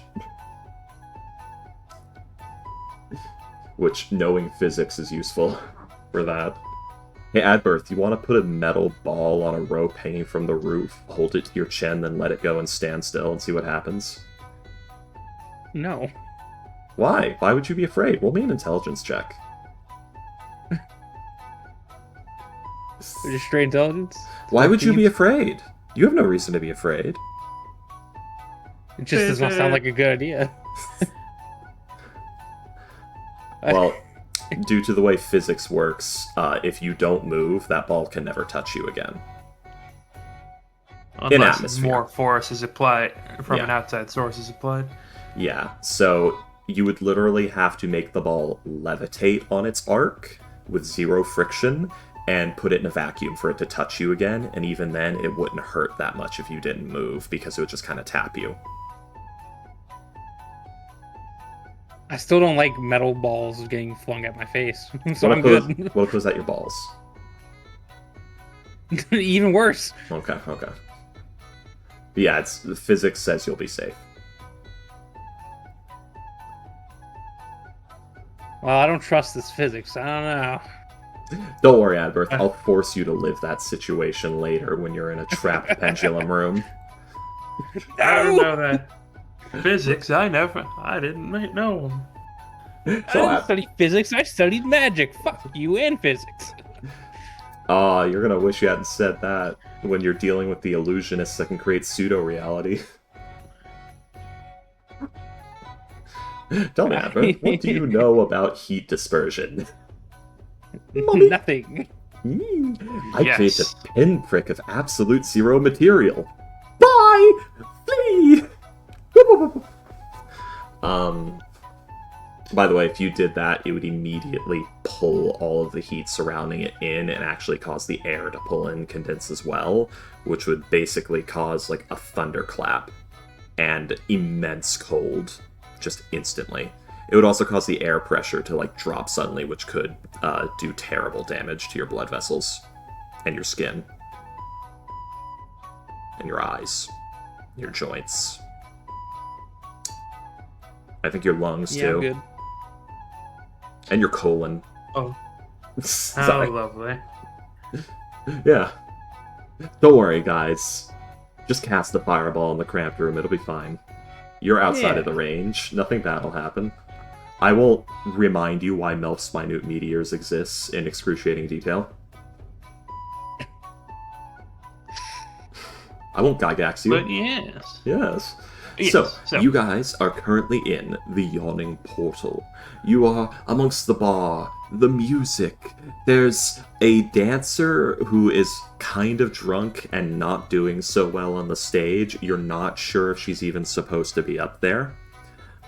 Volo is yammering like a maniac in immense interest. He has so many questions. Adverth, he wants to know if your people shit white or not.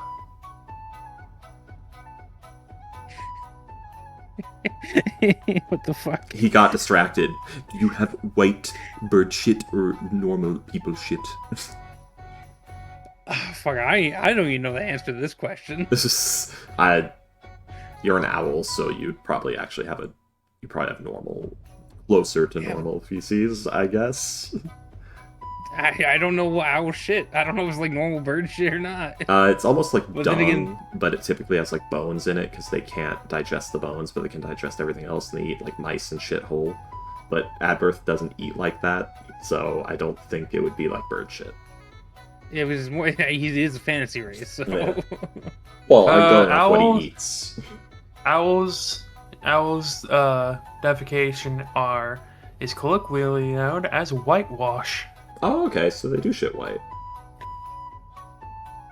I'm gonna have to Google owl shit, and this is Yeah. gonna be in my fucking search history. I mean, the thing is, Adberth also doesn't eat what owls normally eat. He is carnivorous as an owlin. But he probably doesn't eat like whole mice, bones and all. I don't imagine. I Does would he? imagine not. No. No, I mean it's up to you in the end, man. If you want to say He's just a bit munching more on rats. civilized than just a wild owl. Okay. Hey, he could Frieza a rat off a man's shoulder. It could be fun. Reset. Yeah. Frieza with the crab. Yoink. Yeah. Tasty treat. I love the little look, the little widening of the eyes, like, oh, a treat for me? It's one of the best Frieza moments there. He was hungry. I'd assume he shits somewhat normally. I'm sure he does. For an owl. Yes, very interesting. This will be going in my next book where I talk about the psychology of the races. You are an Aarakocra, correct? Something like that, yeah. Oh, I need to know exact details. What are you?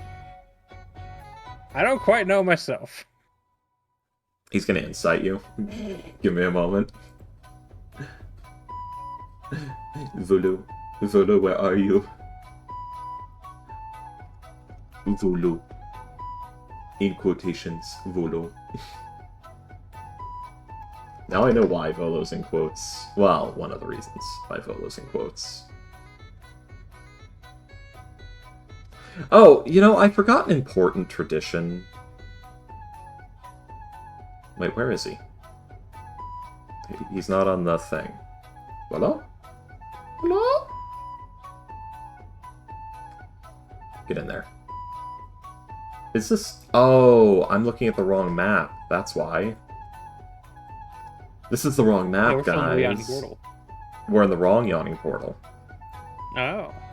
Vulu. There he is. And then I need to apply something important to Volo.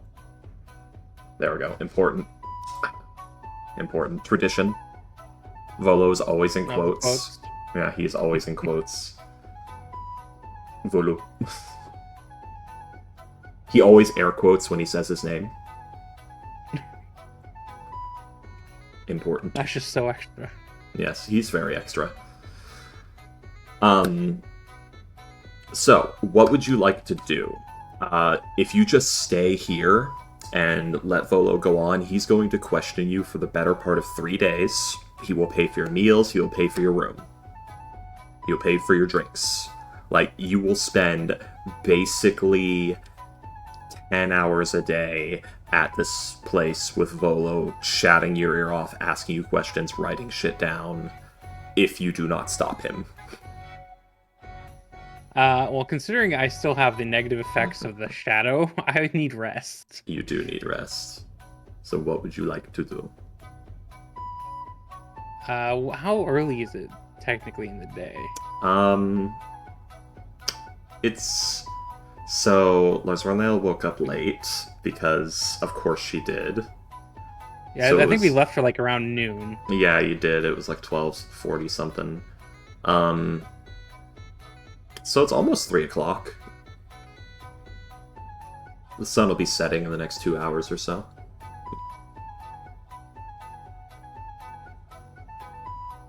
You do still have one more rod to identify. You do have the lost Everescan sage sitting at the table and her edgy son. You have Bolothamp Gadarn. You have the legendary Durnan. You have all of Waterdeep at your disposal. That's true.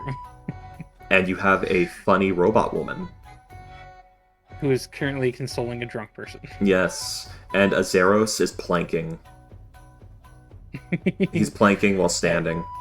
Right He's now. getting the the Bluetooth from his god. He's got to run a firmware update. He's full Dorito stance. He's Tyler 1 stancing right now, just standing there. Very deep in thought. Yeah, I'm going to excuse myself and say I can answer some questions later, but I really need to recover from the shade attack. I'm feeling very weak at the moment. Oh, you saw a shade? Please tell me everything about the shade. I mean, we did tell you, is the one that didn't drop any shadow essence. You said that was a shadow. Now you said you saw a shade. Oh, as you can see, I need rest. I'm saying my words. It was a shadow, a shade. How disappointing. I see. Well, then I will perhaps bother Azeros here, and he can answer all of my questions. Thank you. Wait, what are you doing? He's grabbing Azeros by the shoulder and pulling him down to the chair. Durnan, get this many drink, please. Right? This is No! this is how Advert! we have Muggsy. Help me! Have fun. Thank you for taking this one, So, bud. please tell me, what is the source of these scars? Here's your drink. Eyes the drink. Looks at Volo. Takes the drink. Alright. So Volo has him now. And we won't see him for the rest of this session. You will not. You are currently sitting next to Facade,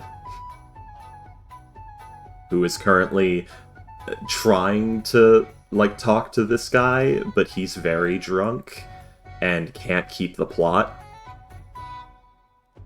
So she's just kind of losing interest rapidly.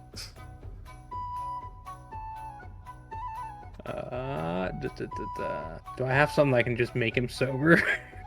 Do you have lesser restoration? I don't. Do you have a powerful stimulant? Yeah. I mean, I can make smells. That might make him a little more lucid for 2 seconds. Yeah. For a round, technically. With diminishing returns. I'm not gonna fuck with him. I got nothing that. If it was something that just straight up fully sobered him, I was gonna do that just for the fuck of it. So you see, she's trying to talk to him, and he's trying to say something back, but then getting confused and not understand because of the weird way she talks. He loses track Yeah, of what can't she's saying as follow she it. says it. And at one point, she just puts her hand on his, gives him a tap, tells Durnan to get him another drink, leaves a couple of copper on the table, and then just sort of gets up. What you doing, Aperth? Yeah, I'll flag down. I guess since Facade's right next to me, I would say I'm gonna go and rest up for a bit, to recover after the whole shadow attack. I'm feeling very weak, physically. That would be a wise decision. It has torn some of the life out of you. You are less of a Yeah. person now. Are you saying it took a piece of my soul with it? A piece of your spirit. Yeah, that will recharge in time, I'm sure. It will. But yes, do we have rooms here? Do we need to find our own? Do you know? Did you buy one? Last time Volo put us up. Perhaps. Probably not. If you ask him again. That is true. He is pestering Azeros over there with questions. The least he could do is pay for a Please tell room. me. No, tell me, is your hair magical? Can I create anything from it? I don't know. What were your parents like? Were either of them devoted followers? I don't want to answer. Very well. These scars, if you were to carve into one of them, is there anything peculiar beneath? I don't know. May I please carve into one of your scars? No. Hey, Volo, while you're pestering Azeros over there, is there a room we can stay in? Oh, yes, Durnan, give them a room. Right. Here's your key. Thank you, thank you, thank you. Didn't even say please. No, he didn't. Adbirth is kind of like he's not doing so hot. Durnan knows better. He knows Folo always pays. Folo's got money. And then Folo overpays. I'll come over to Dora. They're like, I think I'll be back. If you need something, find me in the room. Whatever the room the number key is. It is number 7. Number 7. I'm assuming that's like one of these. They'd be upstairs, so they're nondescript, Oh. nebulous rooms. Oh, okay. I'm sure there is an upstairs of the Yawning Portal map somewhere. I've never fucking seen it. Trying to find the are these Wait, the stairs that- over here? Oh, that's the door. Yeah, these spiral staircases lead to upstairs, man. Oh shit! Yeah, that's- I'm just saying, you haven't seen an upstairs map of the Yawning No. Portal? No, I've never seen it. Ah. I have like 3. Hang on. Hang on. He's gonna drop some lore. Lore! I mean, it's not that important, to be honest. No. Yeah, that's fine. Yeah. And I have very limited, I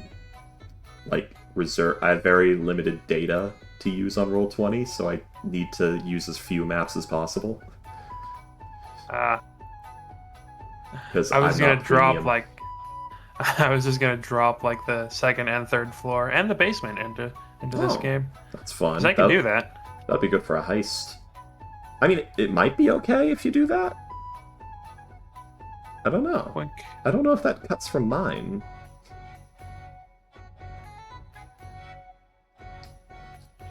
I'm wondering how much I even have left. Well, technically, it is my game, so Yeah. But I'm wondering, like, how many of these maps I'm uploading been going to mine versus yours? Like, do you have the Heki Ashar token and Blackstaff Tower first level? And the other thing that I want you to not look at, especially not the name. I have Blackstaff Tower and I have New Page 2. So yeah, I think Yeah, it's... I can- Oh, I meant like the actual files, not the map, but it's fine. Why is there an archived thing? Oh, I see what you've done. Schmort. Thank you. It did that on its own, actually. Oh. Yeah. Don't worry about New Page 2. Don't worry about that thing. That vile thing. You'll be fine. It's fun. Yeah. First edition has some great monster art.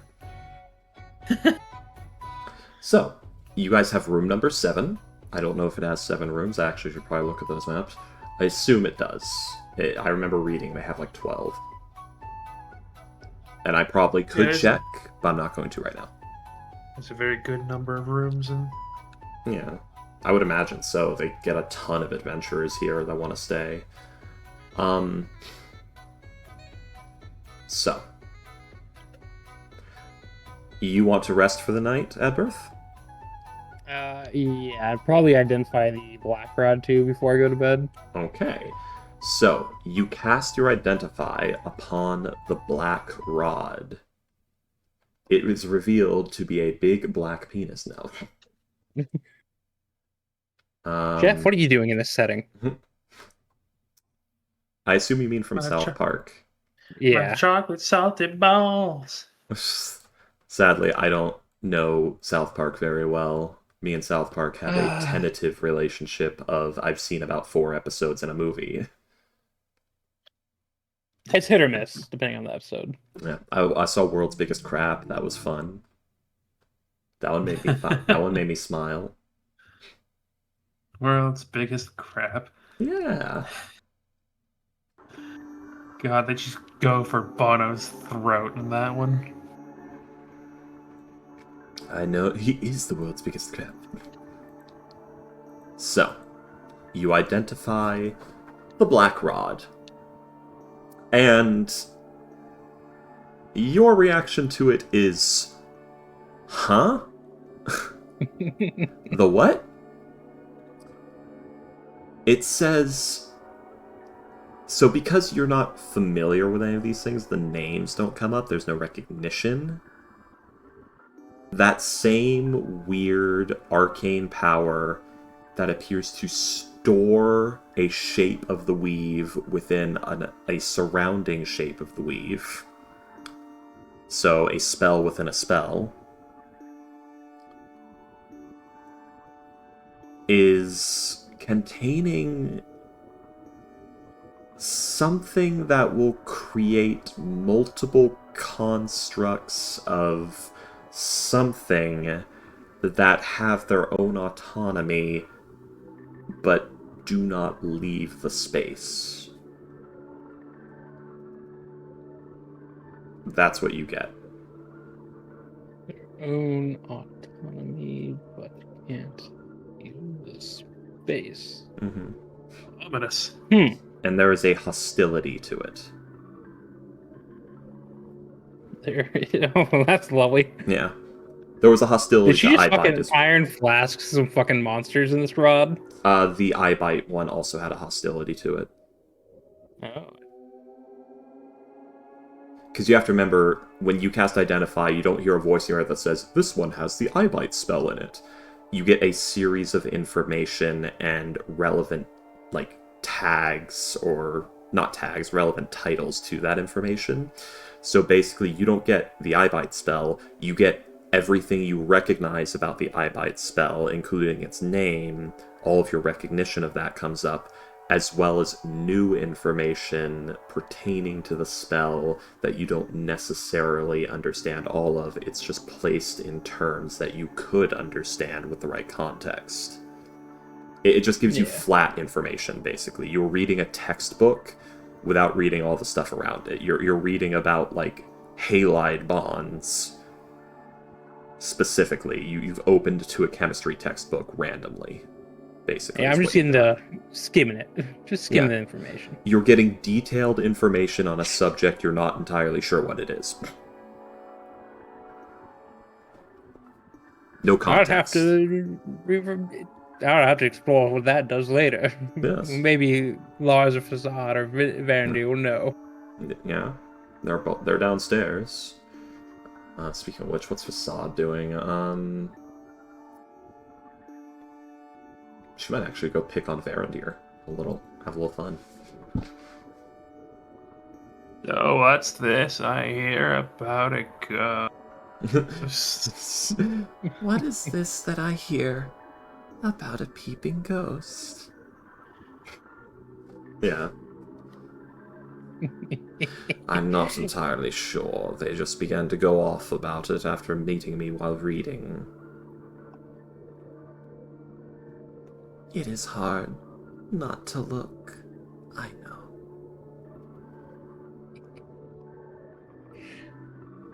You ain't escaping the slander. He's side-eyeing super hard and goes back to his stew. Right. Varandir has like a little bit of an accent to him that Lars Renlail does not have. Picking up, some of the locals. Yeah, he also lived in Drow Society for 16 years. He's got that, yes, hello, you are not a servant of Loth going on. A little poshness to him. Yeah, he's got that that clean-cut Drow poshness going on, that pretentious posh. That self-important posh. There we go. Not pretentious.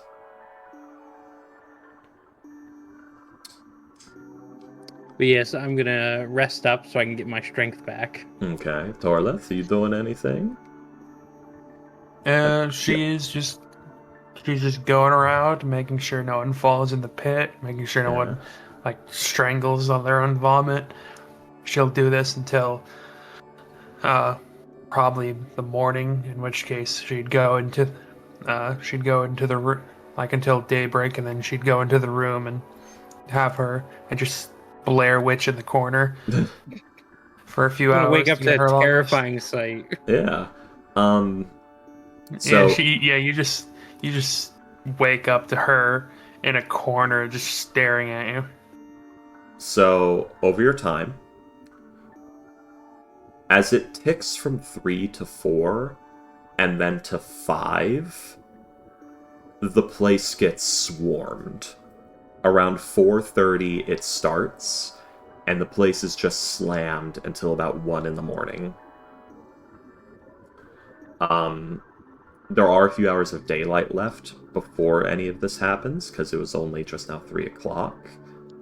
But it gets full of adventurer types, minor brawls break out, but no one really gets hurt. Durnan does grab a guy by the back of the net and throw him outside at one point. More people are sent down into Undermountain. Outside, you hear sunshine and happiness and children running around and loud hustle and bustle of street and city that you have not heard in a long, long time. Volo is tormenting poor Adberth, and if you get too close, he will try to grab you into his cyclone of questions. Azeros, she's tortured. Yeah, yes. Lars Renlael gets up and leaves around 4 o'clock, and then comes back about an hour and a half later. And she tolerates Volo's questions for a while before she also descends into her magnificent mansion around 11 p.m. Varandir seems to be tolerating all of this and being very awkward, and some people try to talk to him and he brushes them off, and then as soon as that door appears, he is in there before she is.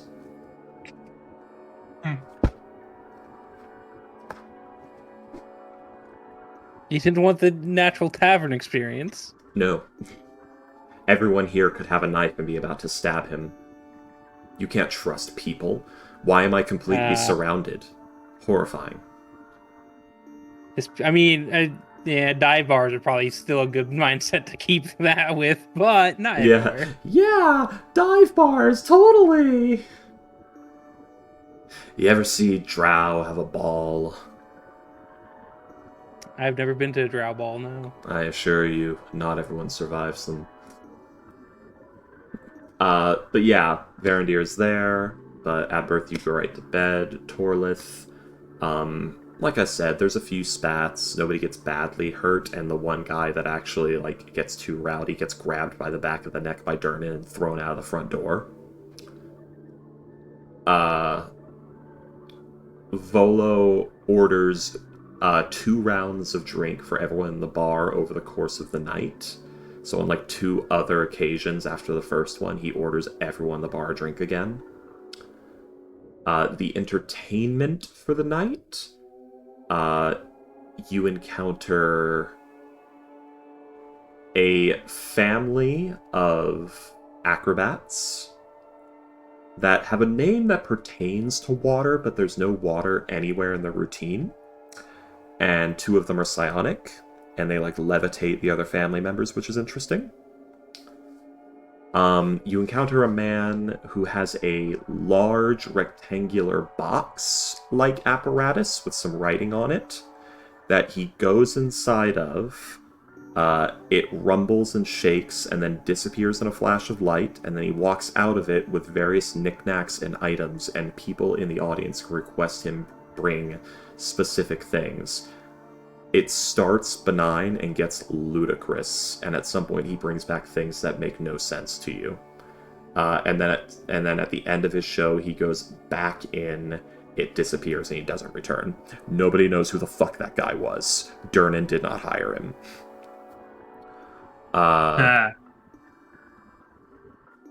The last one is a storyteller.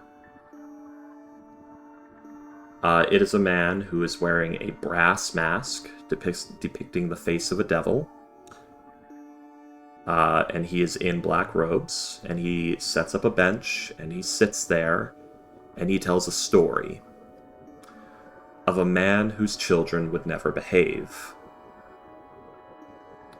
Originally, the man would scold the children. He would beat the children.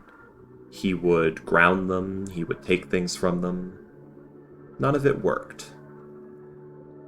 But one day, the man met a snake, and the snake told him a story. He does not say what the story is. But after he hears the story, he feels inspired. So he goes home, and what he does is he puts his own life into absolute order. He makes breakfast at the same time every day. He leaves for work at the same time, no matter what, even if he doesn't have work that day. He imposes strict rules and a strict schedule, but he stops punishing his children for their transgressions. He simply persistently forces them to adhere to the schedule, bit by bit. And over the coming months, his children grow to behave, and his life is improved. After the story, the man gets up and leaves out of the back door.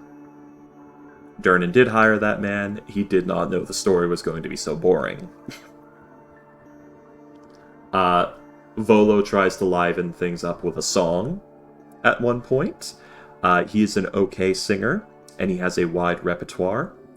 The song is about the fall of the final Elven Kingdom in the Crown Wars. And it's kind of sad, but also considering it was the Crown Wars, fuck those elves.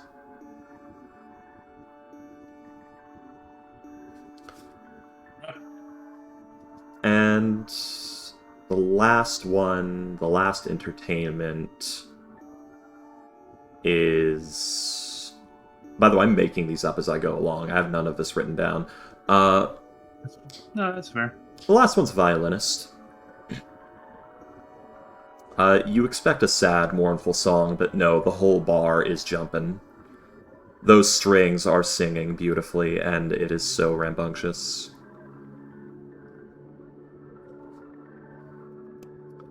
So yes, a halfling violinist that's more of a fiddler just sends that bar into a wonderful state of cheer for the final act of the night. And then you go upstairs to Blair Witch. By the way, the first act was the Aquato family. I hope you enjoyed that. I thought that it was a reference, yeah. Yeah, the Aquatos. So, you guys wake up the following morning. You are in the Yawning Portal. What would you like to do, and what time would you like to wake up? I imagine Adberth would probably wake up You are very quiet and distant, Samog. Is this better? Yeah. Yes. Yes. There we go. Okay. I said I'd imagine that Adberth wakes up pretty early, considering he went to bed pretty early. So probably like around 5 or 6 in the morning. Okay, you get up at like crack of dawn. Yeah, And then well, here. what do I see? Torlith, what time do you get up? One moment.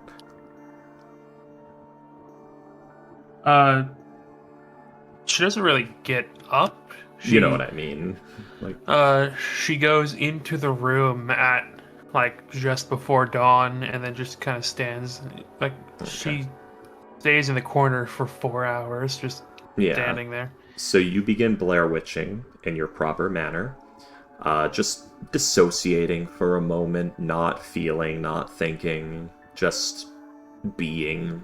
A state that would otherwise be very unnatural and alarming back in your first time in the world, but now has become almost the most natural thing you know. The stillness, when nothing else moves, when nothing else stirs, there is a short time where you start your little Blair Witch stand. There is not a sound. No one is stirring. Nothing is happening. Adberth is quiet. Even his breath has fallen so quiet that you can't quite hear it. And for that moment, you know peace. An unnatural peace that you think you shouldn't have.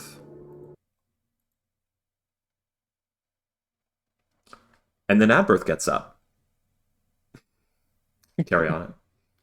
Carry on, Adberth. Are you staring into the corner, or are you staring at me? She has her back to the corner. Just staring She's into not- the room. Yes, she's not staring specifically at you. I don't think we like. This is the first time I'm seeing you like in your like meditation trance state, right? Yes. I don't know if I've encountered many Warforges in my backstory, so I'm trying to figure out how you Totally. play this. Totally a Warforged. Well, you know what I mean, like trance Yeah. state. Totally a Warforged. Yeah. I'll wake up. I'm probably gonna be oblivious at first. Get up, turn the corner, and just see out of the corner of my eye, just a standing Torlith. I'm gonna wave my hand in front of her and go like, "You okay? You up, Torlith?"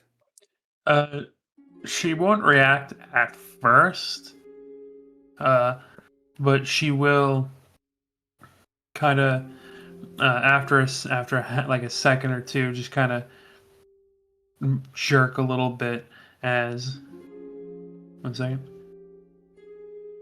As she will look to you, as she will say, "Oh, I am sorry. Do you need something?" Are you fine? You kind of were just standing there doing nothing. Is that normal? I no longer sleep, but I do still need to rest. And this is the closest I get.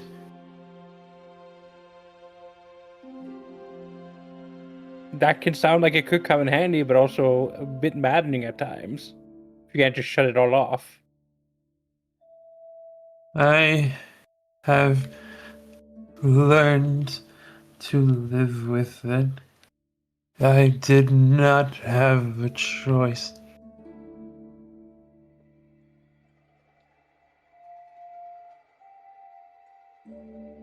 All right. Do you need any more rest time, or are you good to go? I have only just started, so I do require the rest of my rest. Alright, About 4 hours. All right, I will be downstairs. Come and find me when you're ready. Very well. Sorry about the fog of war, guys. Give me a minute.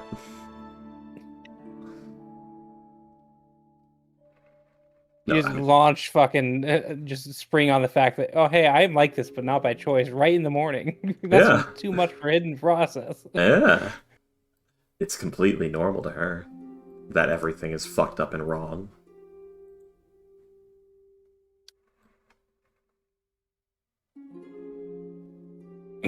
How long does it take to attune to the Psy Crystal? Isn't it like a couple hours? No, it's 1 hour. You do it over the course of a short rest. While I wait, could I attune to the Psy Crystal? You can. You have plenty of opportunities to attune to the Psi Crystal. So, And I'm assuming the black rods we don't need to attune, they're more like usable items. yeah, those do not require attunement of any kind. It just appears that there is a matrix of tiny knots in the weave that are holding a shape in the weave together in the item, and those knots are anchored to the item. So if the item breaks, those knots will break, and that shape in the weave will be released. Yeah, okay. But yeah, I'd probably spend the morning while I wait for Torlith to get something to eat for breakfast, attune to the crystal, and maybe do some other stuff if there's enough time. Yeah.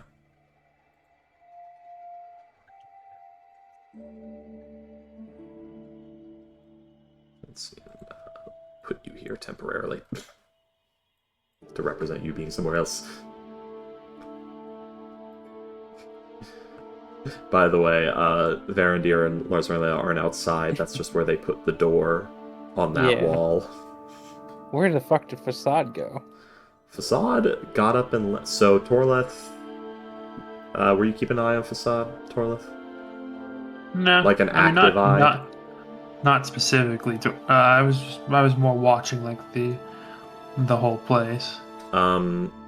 So Facade spent some time talking to people, and they sort of like gave her a look and then kind of shied away from her because she's weird. She does have an extended conversation with somebody who then leaves. And after Lezranael and Varandir leave, she just kind of gives up, and she gets up and she walks out the front door, and you don't see her again. She was gone like the dusk at dawn.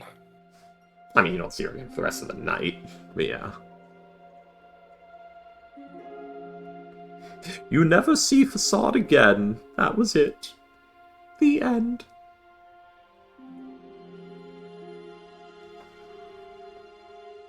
But yes, you guys are awake. Torlith needs another, 3 hours. I'm going to tune to my crystal, eat some breakfast. If Vola will pay for that, I will be more than happy. But if not, then I guess how much does it cost me? You're gonna, if you give into it, he's not awake yet, so he's not there. Breakfast. What kind would you like? What kind of breakfast would you want? How good do you want your breakfast? Not like modest. Describe like hearty. Yeah.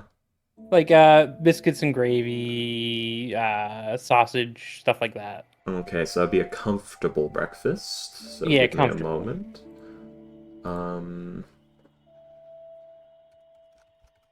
A comfortable breakfast.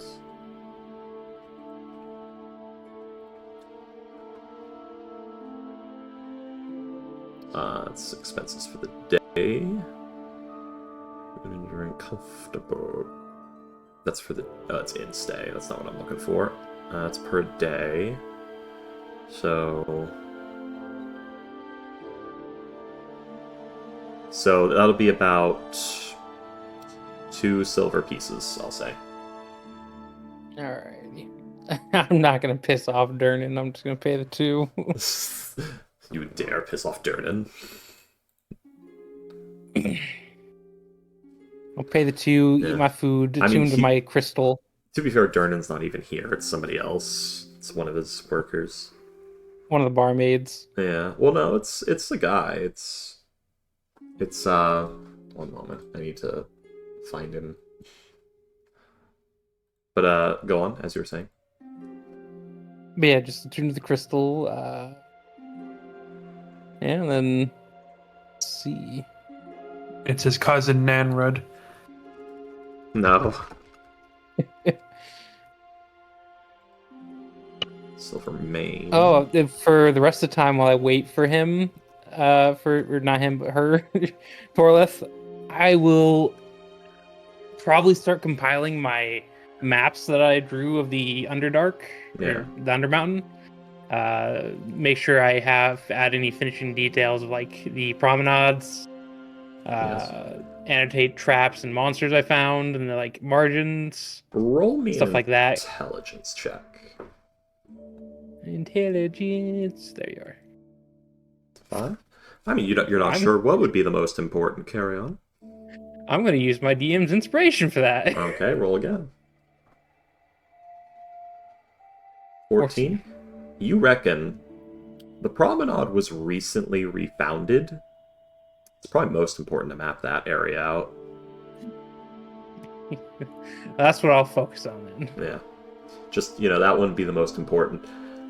So You don't have cartographer's tools, so roll me a straight intelligence check and add a +2. So just roll me the intelligence check and we'll add the 2. So 15. So 15. Okay, so you have just write somewhere, like in your inventory or documents, a DC 15 quality Undermountain map of the first 3 levels. Sort of. DC 13 quality Undermountain road map. DC 15 quality, sorry. Undermountain road map. You're not sure how valuable this might be, given that what you saw was relatively small and unimportant. The reports on the monsters you saw might be helpful or useful. You're not sure to who, probably Durnan, since he's kind of the keeper of the whole deal. Yeah, I'll talk to him when I see him. I just wanted to get the map and all that situated. Yeah. In a little downtime. Oh, speaking of which, I'll remind me when Muggsy's here to have Azeros roll a similar check, because Volo would try to pull that information out of him. My little note section. Yeah, I'm only gonna say Volo's got him for that first night. Everything else will be ambiguous in case Muggsy wants to say he peels himself away from Volo and like flees into the night.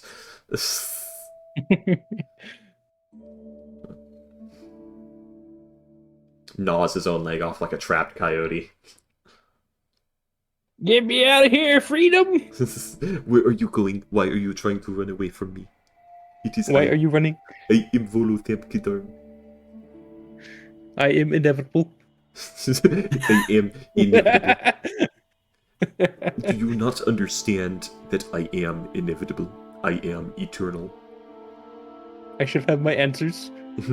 You will answer my questions and be in my book.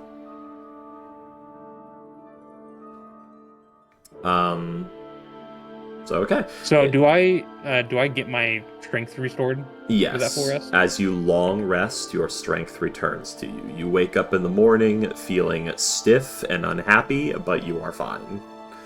Okay. Got my spell slots back, fully healed. Yep. All my charges are back. Yep. You we're are good. well. So, what would you like to do? You have about 3 hours before Torlith gets up. How long does identify or attuning to the crystal takes about an hour? Yeah. How long does getting all the map stuff in order take? Probably the rest of the 2 hours. I didn't know you were doing it immediately. So you're drawing a map from memory, you said? Well, so when we first went down there, I was drawing the map as we're going. Mm-hmm. I would imagine in the downtime while we're in the promenade, I would draw what I saw in the promenade. Yeah. And from memory purely would have been like the monsters we found and kind of where they were at in the dungeon. Yes. For the first couple levels. You do reckon they would move, but yeah. Just kind of like where we encounter them. Yeah. That's fine. Like general information, stuff like that. But yeah, because you can't really actively annotate, hey, I'm fighting a fucking monster right now in this section of the dungeon. No, probably not. Not normally. There are ways.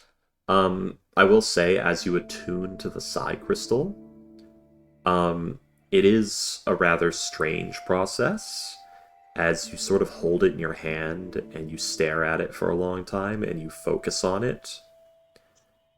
And your thoughts, which are in your head, almost begin to draw out as if they've been stretched.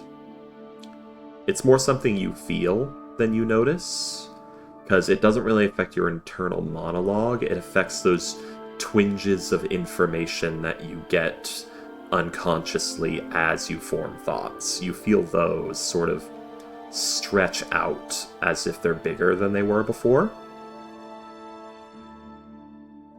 And it feels really strange to move the gem around. Like you almost feel a pull on your mind when you do. You're not sure what this means. The pull? You follow the pull. Do you think anything while you're following the pull? I would probably think, hello, anyone there? What are you focusing on while you do this? The crystal itself. The crystal itself.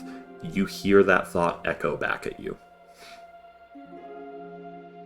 Oh, this is fucking mind freaky. Yeah. Like, if you're focusing on the crystal when you think something, that thought echoes again at you. Can I look up at the person who's doing, like, waiting tables, and the guy who served me food?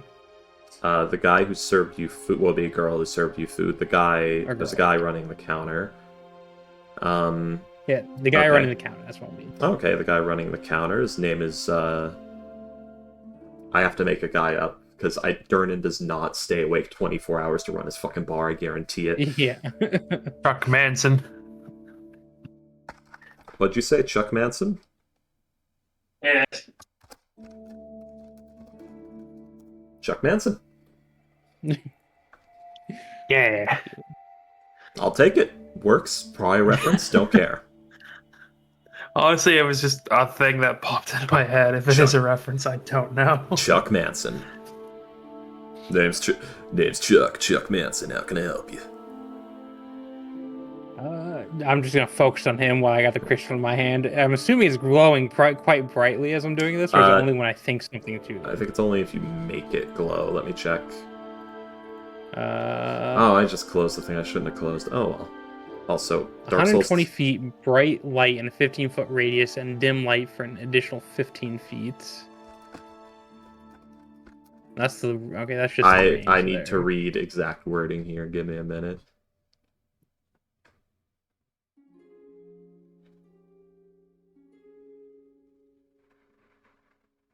Yeah, I know it's just while you're attuned to it. This thing is constantly glowing.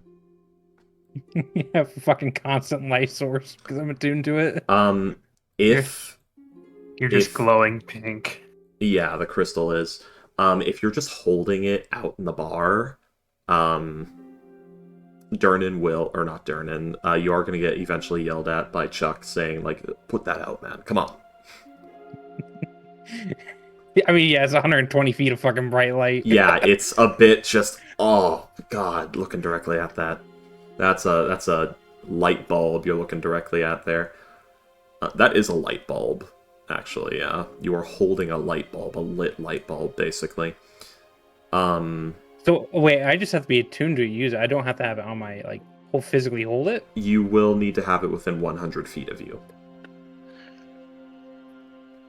But I could keep it in my bag and still Yes. use psionic abilities. Okay. Yes. Unless Okay, it I'm gonna says put when it in you my hold little- it. Go on. The crystal. Yeah, I'd have to. I just copied and pasted like the first Nope. section of the description. As long as you have it, you're fine. So as long as it's within 100 feet of you, or as long as it's not more than 100 feet from you for an hour, it works. I'll put it away in my bag. Yep. And I got that weird fucking like extended mind shit still going on. Mm-hmm. Like, it feels like your head is stretched out almost. But not actually feel it on your skin. Feel like that weird pull you get when you're a little dizzy. You're getting like that kind of thing going on. And when I stuff the crystal away so light isn't blinding everybody, I'm just gonna focus on the Chuck. Uh-huh. Like, there you go, and say it in my mind. He cocks his head at you. Well, right. Weird bird.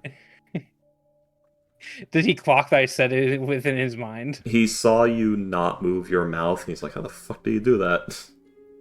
He didn't quite clock that it's He's in a his head witch! yet. He's a Burn him! witch! I'm just saying, I'm a very He's a good witch. ventriloquist. Yeah, like, he hasn't clocked that it was in his head yet. He just sort of heard it, and he's like, weird bird, okay.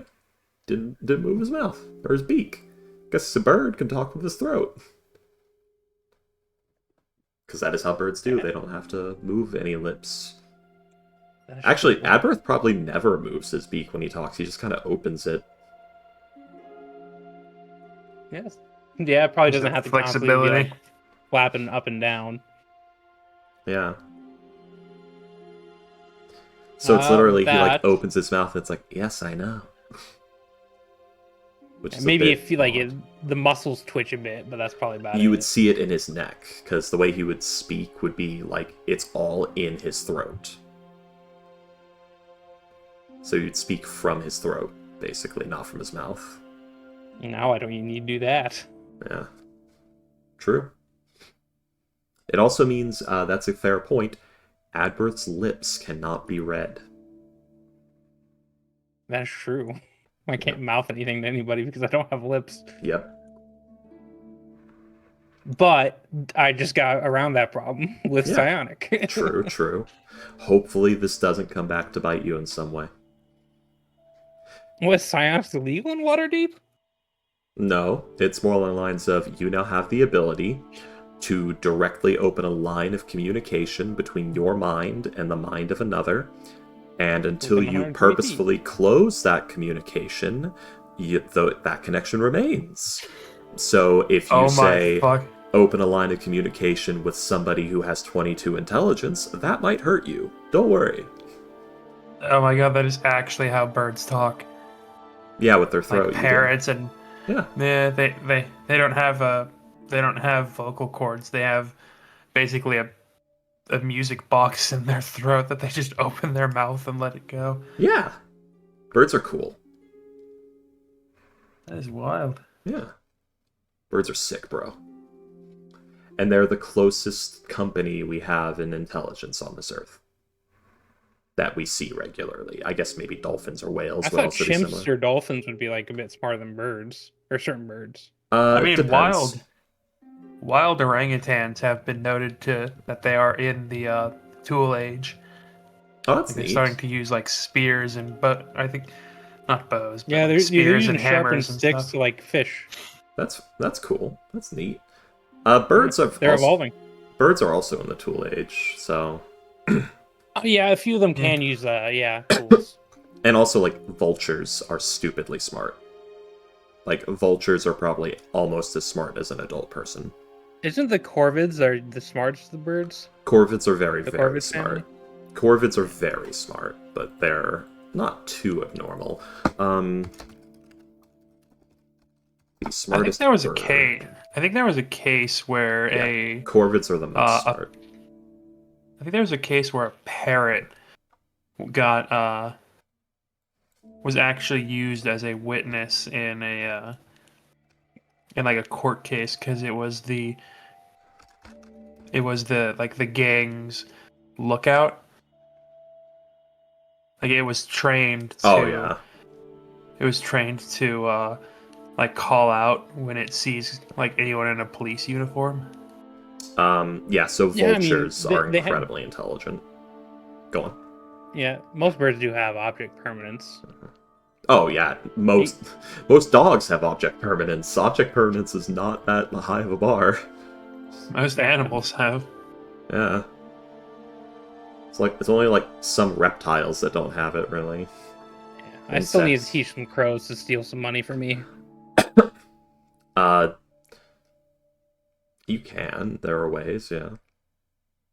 Yeah, you just feed them better treats whenever they bring you back money. Yeah, the problem is you're going to have to be giving them treats for months and months until you get lucky. Yeah, it is very RNG based. Yeah. First, you need a crow to bring you something in the first place. I will always talk about the Texas University pigeon prank. It's amazing. Mhm. But, yes, so Adberth talks weird. Yeah, that's something we've established. His face probably comes off as very mask-like, so you have a masked weirdo, a sometimes masked weirdo that's face looks like a mask, and a bird man who has some mask-like qualities to his face. You guys are fucking weird. Azeros is the only one among you right now, and now Varandir, but Varandir will also have trouble, and Facade's not gonna be hanging out with you for much longer anyway, unless you start paying her. So basically, Azeros is your best bet, because Varandir is rude and a drow, so people will be wary of him, and Azeros is the only one with a normal face. You don't want the freaky bird man that doesn't talk normally or talks in your mind sometimes to be, the face of the party. No.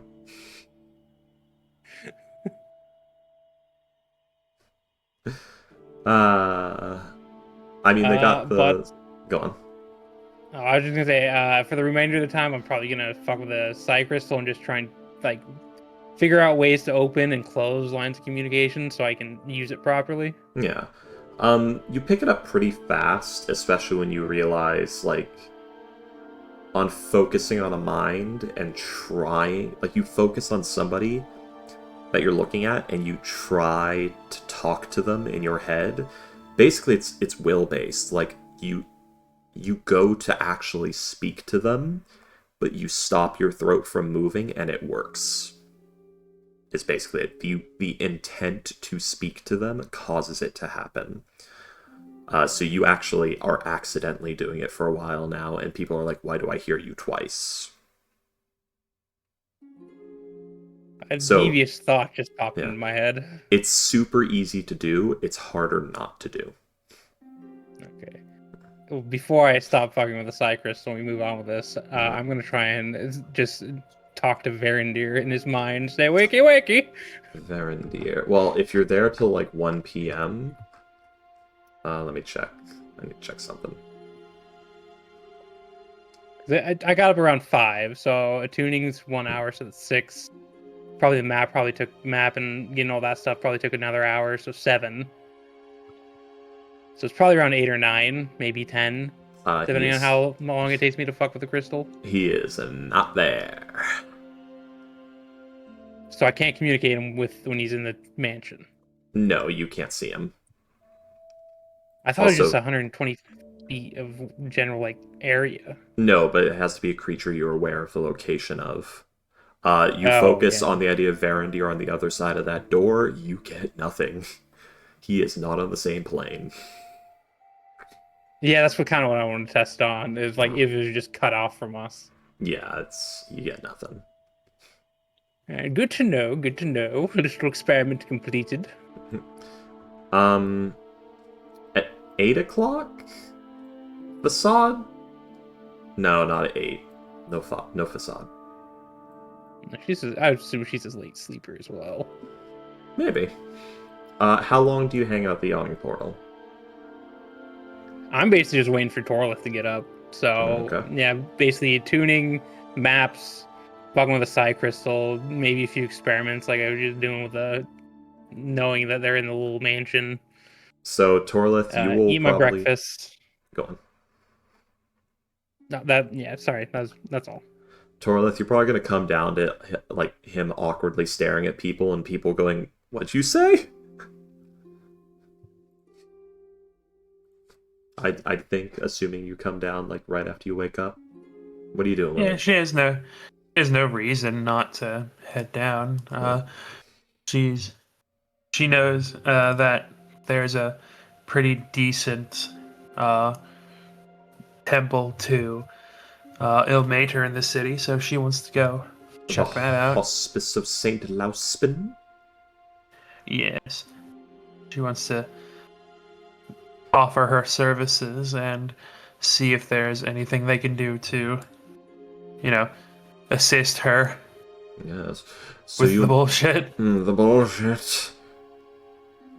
But yeah, she will come down and she will greet Adberth when she does so. Hello, Adberth. How are you doing? Are you all right? I'm gonna do the psionic crystal and go I'm doing well. Glad to see that you're fully rested up. It's in your head. You just hear that? Yeah. It's so okay. So I can communicate with Torlith in their mind. I think so. Yes. I don't think. Torlith has 14 intelligence and 16 wisdom. Yeah, I'm trying. Well, I'm trying to think if it's an old D&D thing where you can't communicate with certain creatures with telepathy unless you have a certain feature.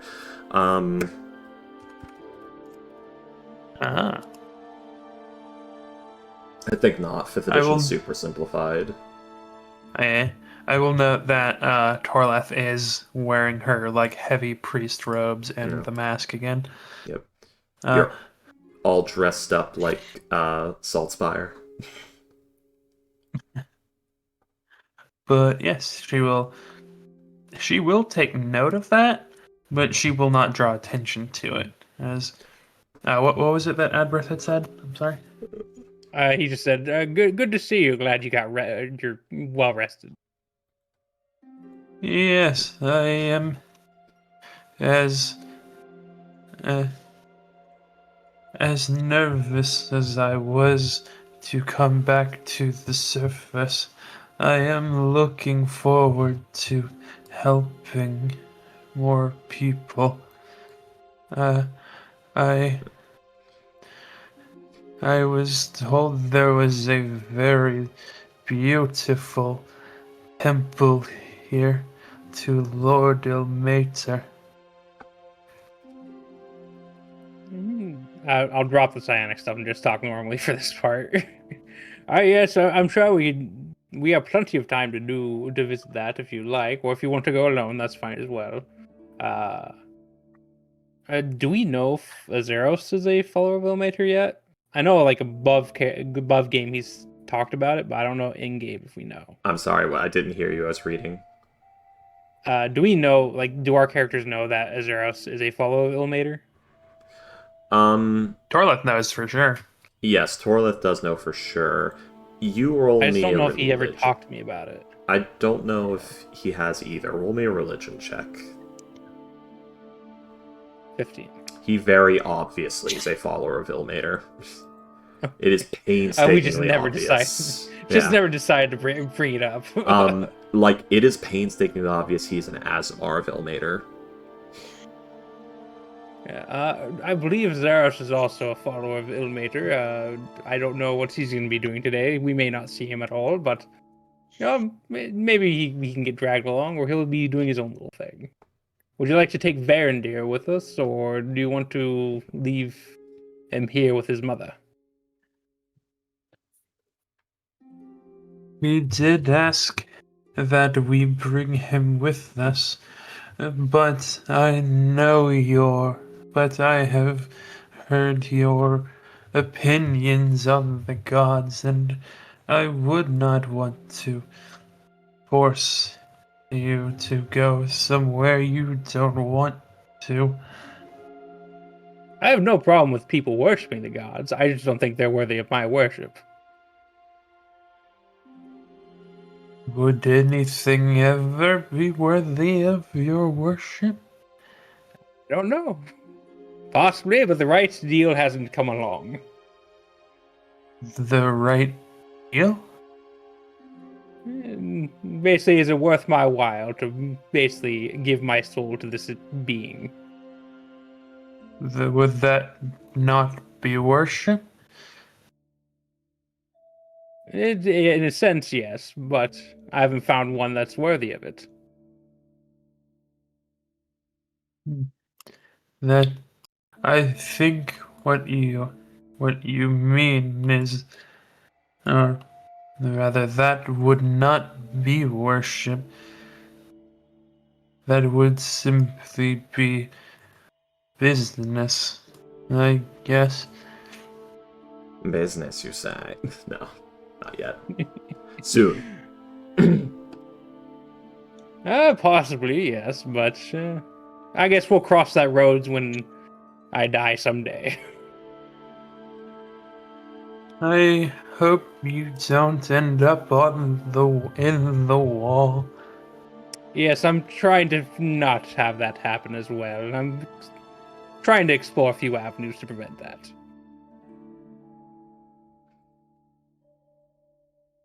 Very well. Avenues to prevent. One of my things is I'm trying to find immortality. Pardon me. I'm sorry, what is your name? As she looks towards the person behind the bar. Oh, me, I'm Chuck Manson. Good evening, Mr. Manson. Good Oh evening, god, I just strange doll woman. uh would I while we are here in the city, would it at all be possible for me to uh, learn here? I would quite like to be able to cook. I've never really had time to learn with my other responsibilities. Well, unfortunately, young lady, it's not my call exactly, and this is a bit of a busy establishment. We couldn't really support somebody who is just learning. You would perhaps want to ask around some of the other restaurants or even private citizens, the residences. They may teach you to cook for a fee. Or Durnan may decide to just let you. It wouldn't be the first time. I don't know why I decided this guy's just my voice. Joke nits. Perhaps the Temple of Ilmater. I am certain they would have kitchens for those who cannot afford food. Maybe Yes. I could learn there. Yes, they do run a soup kitchen for the poor. Many temples do. You could easily get work there. I'm sure they would take you, teach you how to make the soup. Although, if you're wanting to learn how to cook, as you say, it would be a start. Would you be so kind as to tell me where the temple is? Oh, the Temple of Saint Laupsin. He thinks for a moment.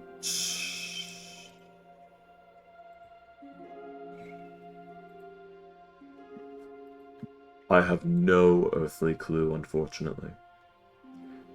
I'm sure if you asked a guard or asked around town, you would find it. If somebody in here may even know. Thank you for your honesty, good sir. At birth, you've And been there she will- before.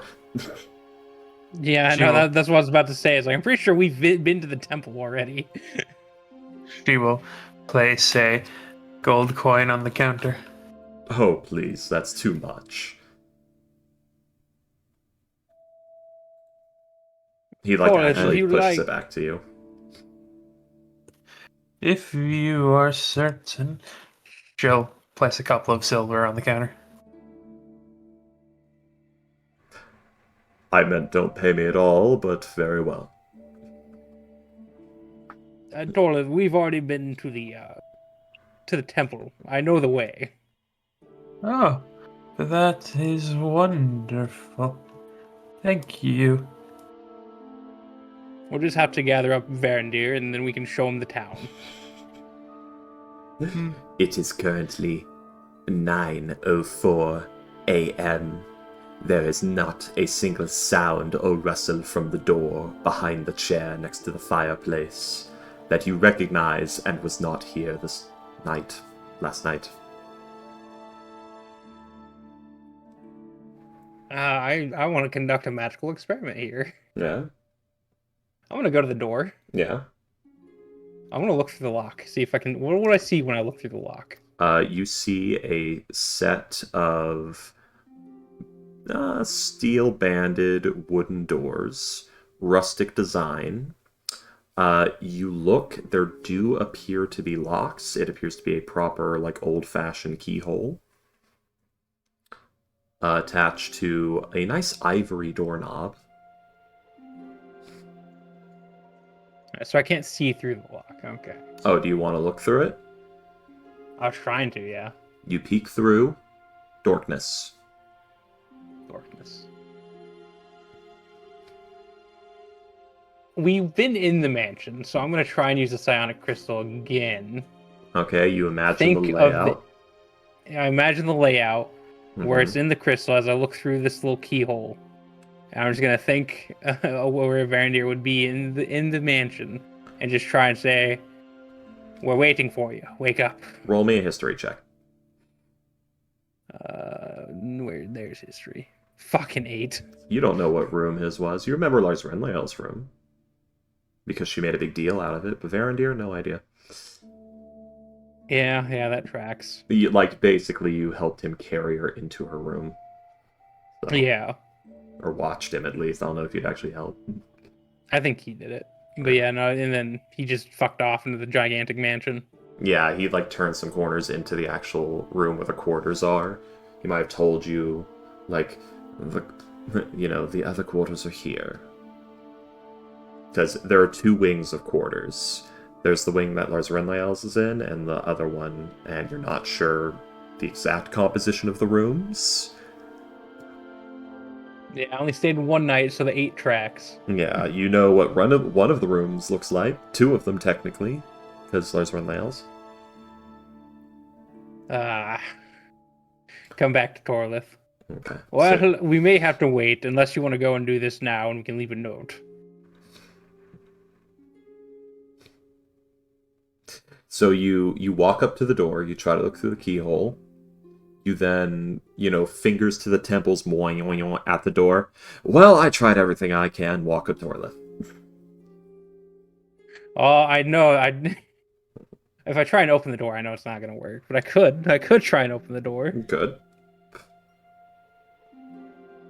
Did she give me permission just to walk into her little mansion? I highly doubt it. You don't know. Do you try to open the door? I feel like that's going to set off an alarm, and it's going to just wake up and make cranky fucking Larenzael.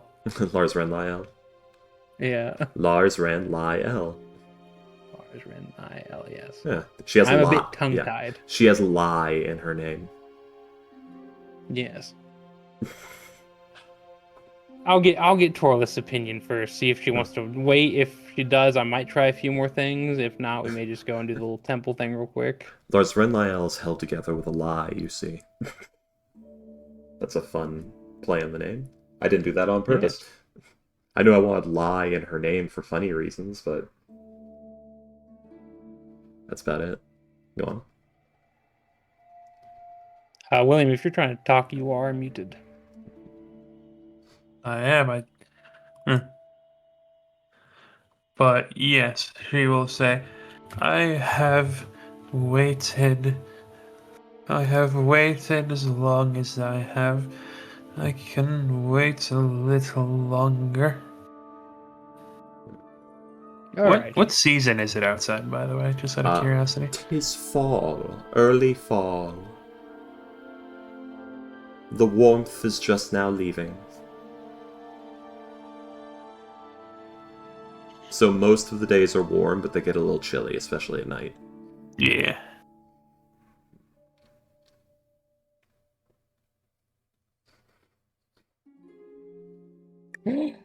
Oh.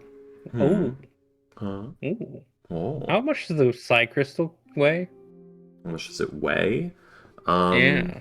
Let's see. Let me see if there's a... I know what I was thinking of with it, but let's see if there's a dedicated weight.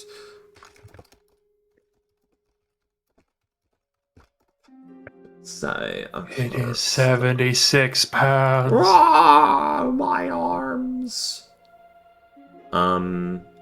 There's not a listed weight, so I'm gonna say it's about the size of a baseball and weighs about 1 1/4 pounds. So 1.25 pounds.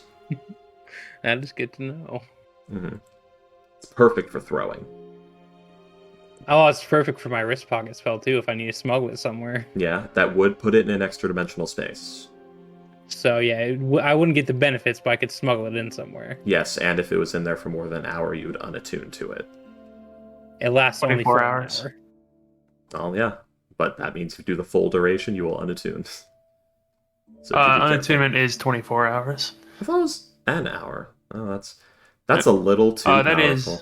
Go on. I think that is if you choose to unattune to it. It takes an hour. Fair enough. Anyway, but yeah, you could wrist pocket it. You could prison pocket it too, just barely. No, Like a I was thinking style- like Go on. I was just thinking like I was thinking first about putting like the like rod in my wrist pocket, Yeah. but it only lasts for an hour, and we're gonna be doing other stuff within the city, so it's probably not worth it. So it is a smooth, purple crystal. Think like the purple of an illithid's skin in the art. It's that purple. It's smooth. It's almost teardrop shaped, but elongated. Think like Elder Scrolls Morrowind Lesser Soul Gem. It's that shape, but smaller. Okay. Yeah. I'm gonna wrap it in some cloth though too in my bag, so that way it helps with the light leaking out That would from be the cracks. wise. That would be wise. Okay. Do I have cloth on me? That's a very good question. Get one.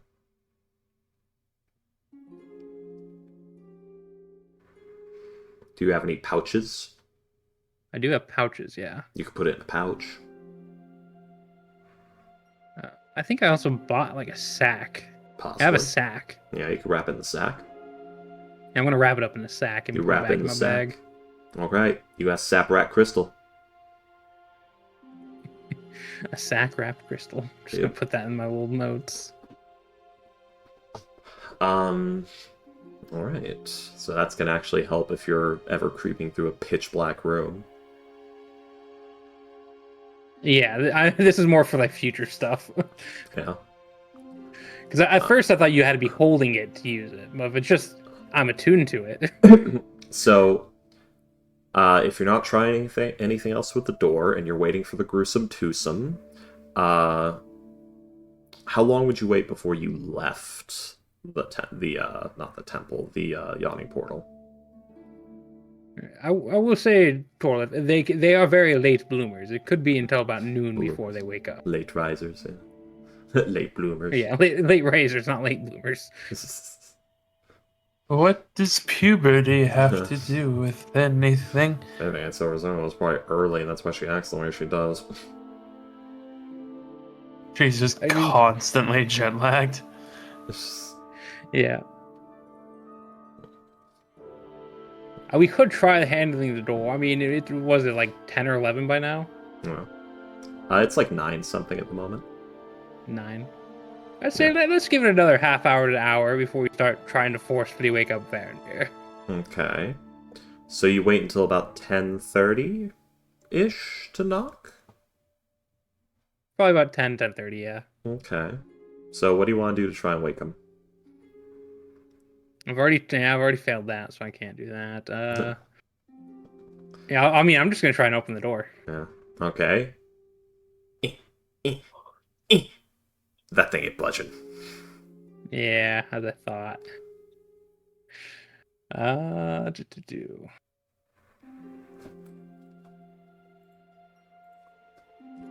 Ooh, no, I probably can't do that.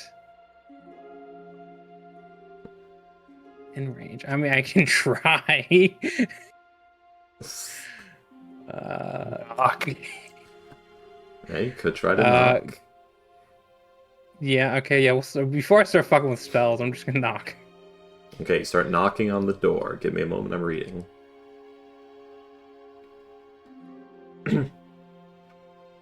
I cast Rooster at 1 a.m. There's a Oh my rooster gosh, that lives near manual here. breathing. Oh, how could you? But yeah, we have a rooster that lives around here. It's the sun that makes him do it. Sorry, I'm trying to find information on the door. Like, see if the unseen servants will alert them that somebody's there. I'm trying to see if they can hear the other side of the door. Very good question. Because the other thing was going to see if I could try and summon my unseen servant in the room I stayed in to go and wake up Varandir.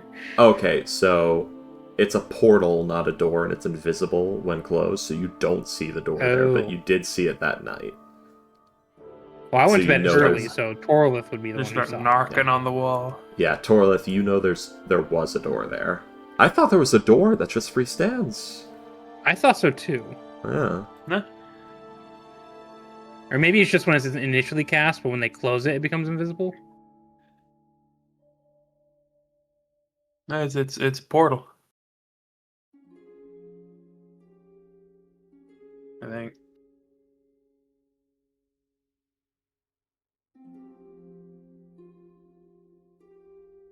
You muted yourself, Freaky, by the way. Sorry, it looks like a door when Lars Renlael does it. You don't know if that's on purpose, like using other effects.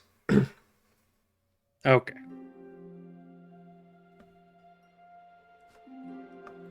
But the door is not there right now. You just saw the Oh, door shit. appear and they go into it. Well, then I wouldn't know where she cast that spell because I went to bed Well, early. Torlith can tell you, because Torlith saw. Yeah. Well, that's if she wants to. Yeah. So will say you're knocking on the wall, you're trying things. Nothing. It's about 10:30.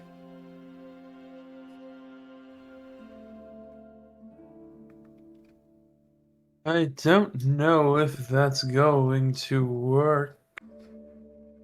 Do you have any ideas, Torlith? I'm not too familiar with this spell.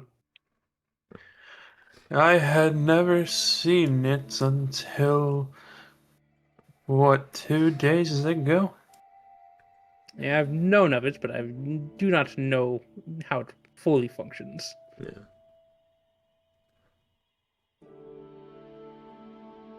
All these years, Detect I thought magic, it I'm left a door. assuming. What up? All these years, I thought it left a door. What detect magic, you said? I'm assuming it does not work in the portal space. I tried. I'm gonna sit there and ritual cast detect magic for 10 minutes. All right. See if I can't sense anything It is on now- the other side of this wall. It is now 10:40. You use detect magic. You can actually see the portal through its aura. There is a conjuration aura in the shape of a doorway. See the portal? Are there desks in the rooms? What, in the Yawning Portal rooms? Yes. Yes, there are. There are beds, Okay. desks, foot lockers, there's a wardrobe, there's a place to hang your hats. It might actually have internal plumbing if you get a nicer room. Otherwise, it has a chamber pot. It has wash basins. It's a nice room, actually. Alright. They're pretty good. Torleth will go up to Adberth and she'll tell him, when and if you find them or decide to go without them, I will be in the room doing some research. Well, okay. What are you researching by chance? The ghoul hands. Well, best of luck. Let me know if you need any help. Thank you.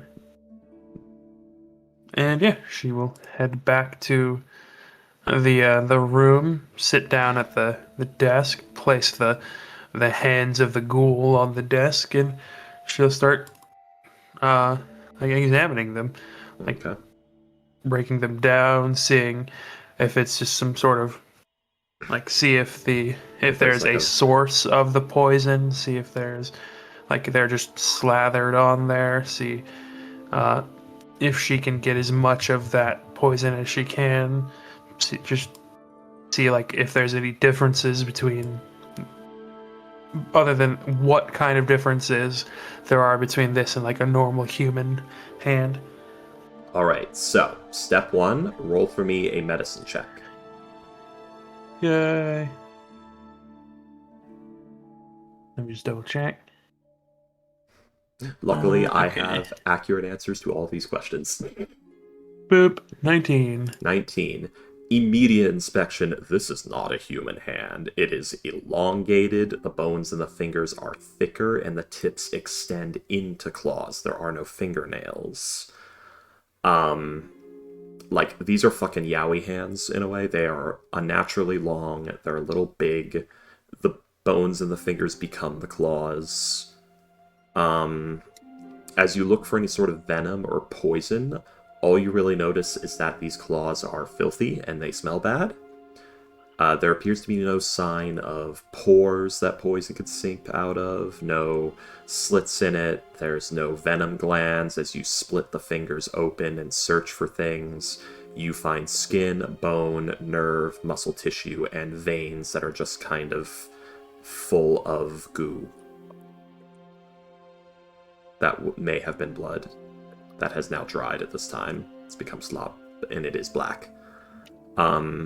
Handling it feels very wrong. Well, no, you are what you are, so it does not feel wrong. It feels like nothing to you.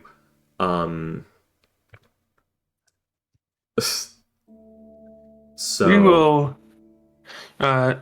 She'll get out like a journal and start like detailing the hands as best she can, like writing down the various notes and try to do a drawing. yeah, that's fine. You notice, when trying to cut into it, all of the muscles in this hand feel like tendon, which is crazy. They're very strong hands. Arcana check is next. Alright. Arcana! 17. Okay, so as you realize there is no poison, you consider, is it the claws themselves are magical in some way, or the ghouls themselves? And that's when it dawns on you. Ghoul claws paralyze not because they have some sort of paralytic venom. They paralyze because they are conduits of the ghoul's negative energy. So these actually take in and give out negative energy quite effectively. So they can be used for magic items as a vessel, or magic items, or just equipment, or even they could be ground into powder and used in potions or alchemical recipes that need to redistribute negative energy. Just anything that needs to take negative energy from somewhere and put it somewhere else, these are very good for.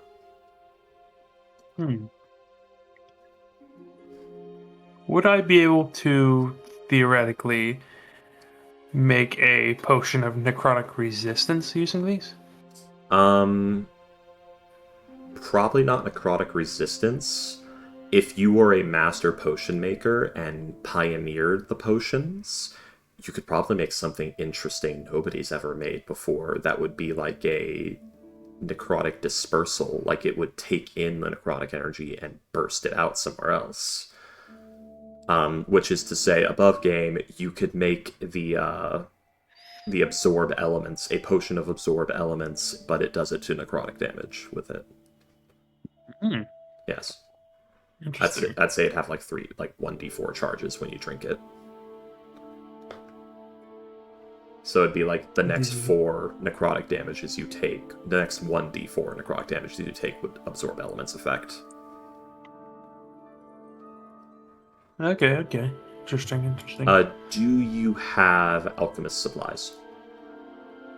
I do not. Like proficiency, not... No. I have proficiency in, You have no earthly clue how this potion would ever be made. And if you even need alchemists or herbalists. Or something else entirely.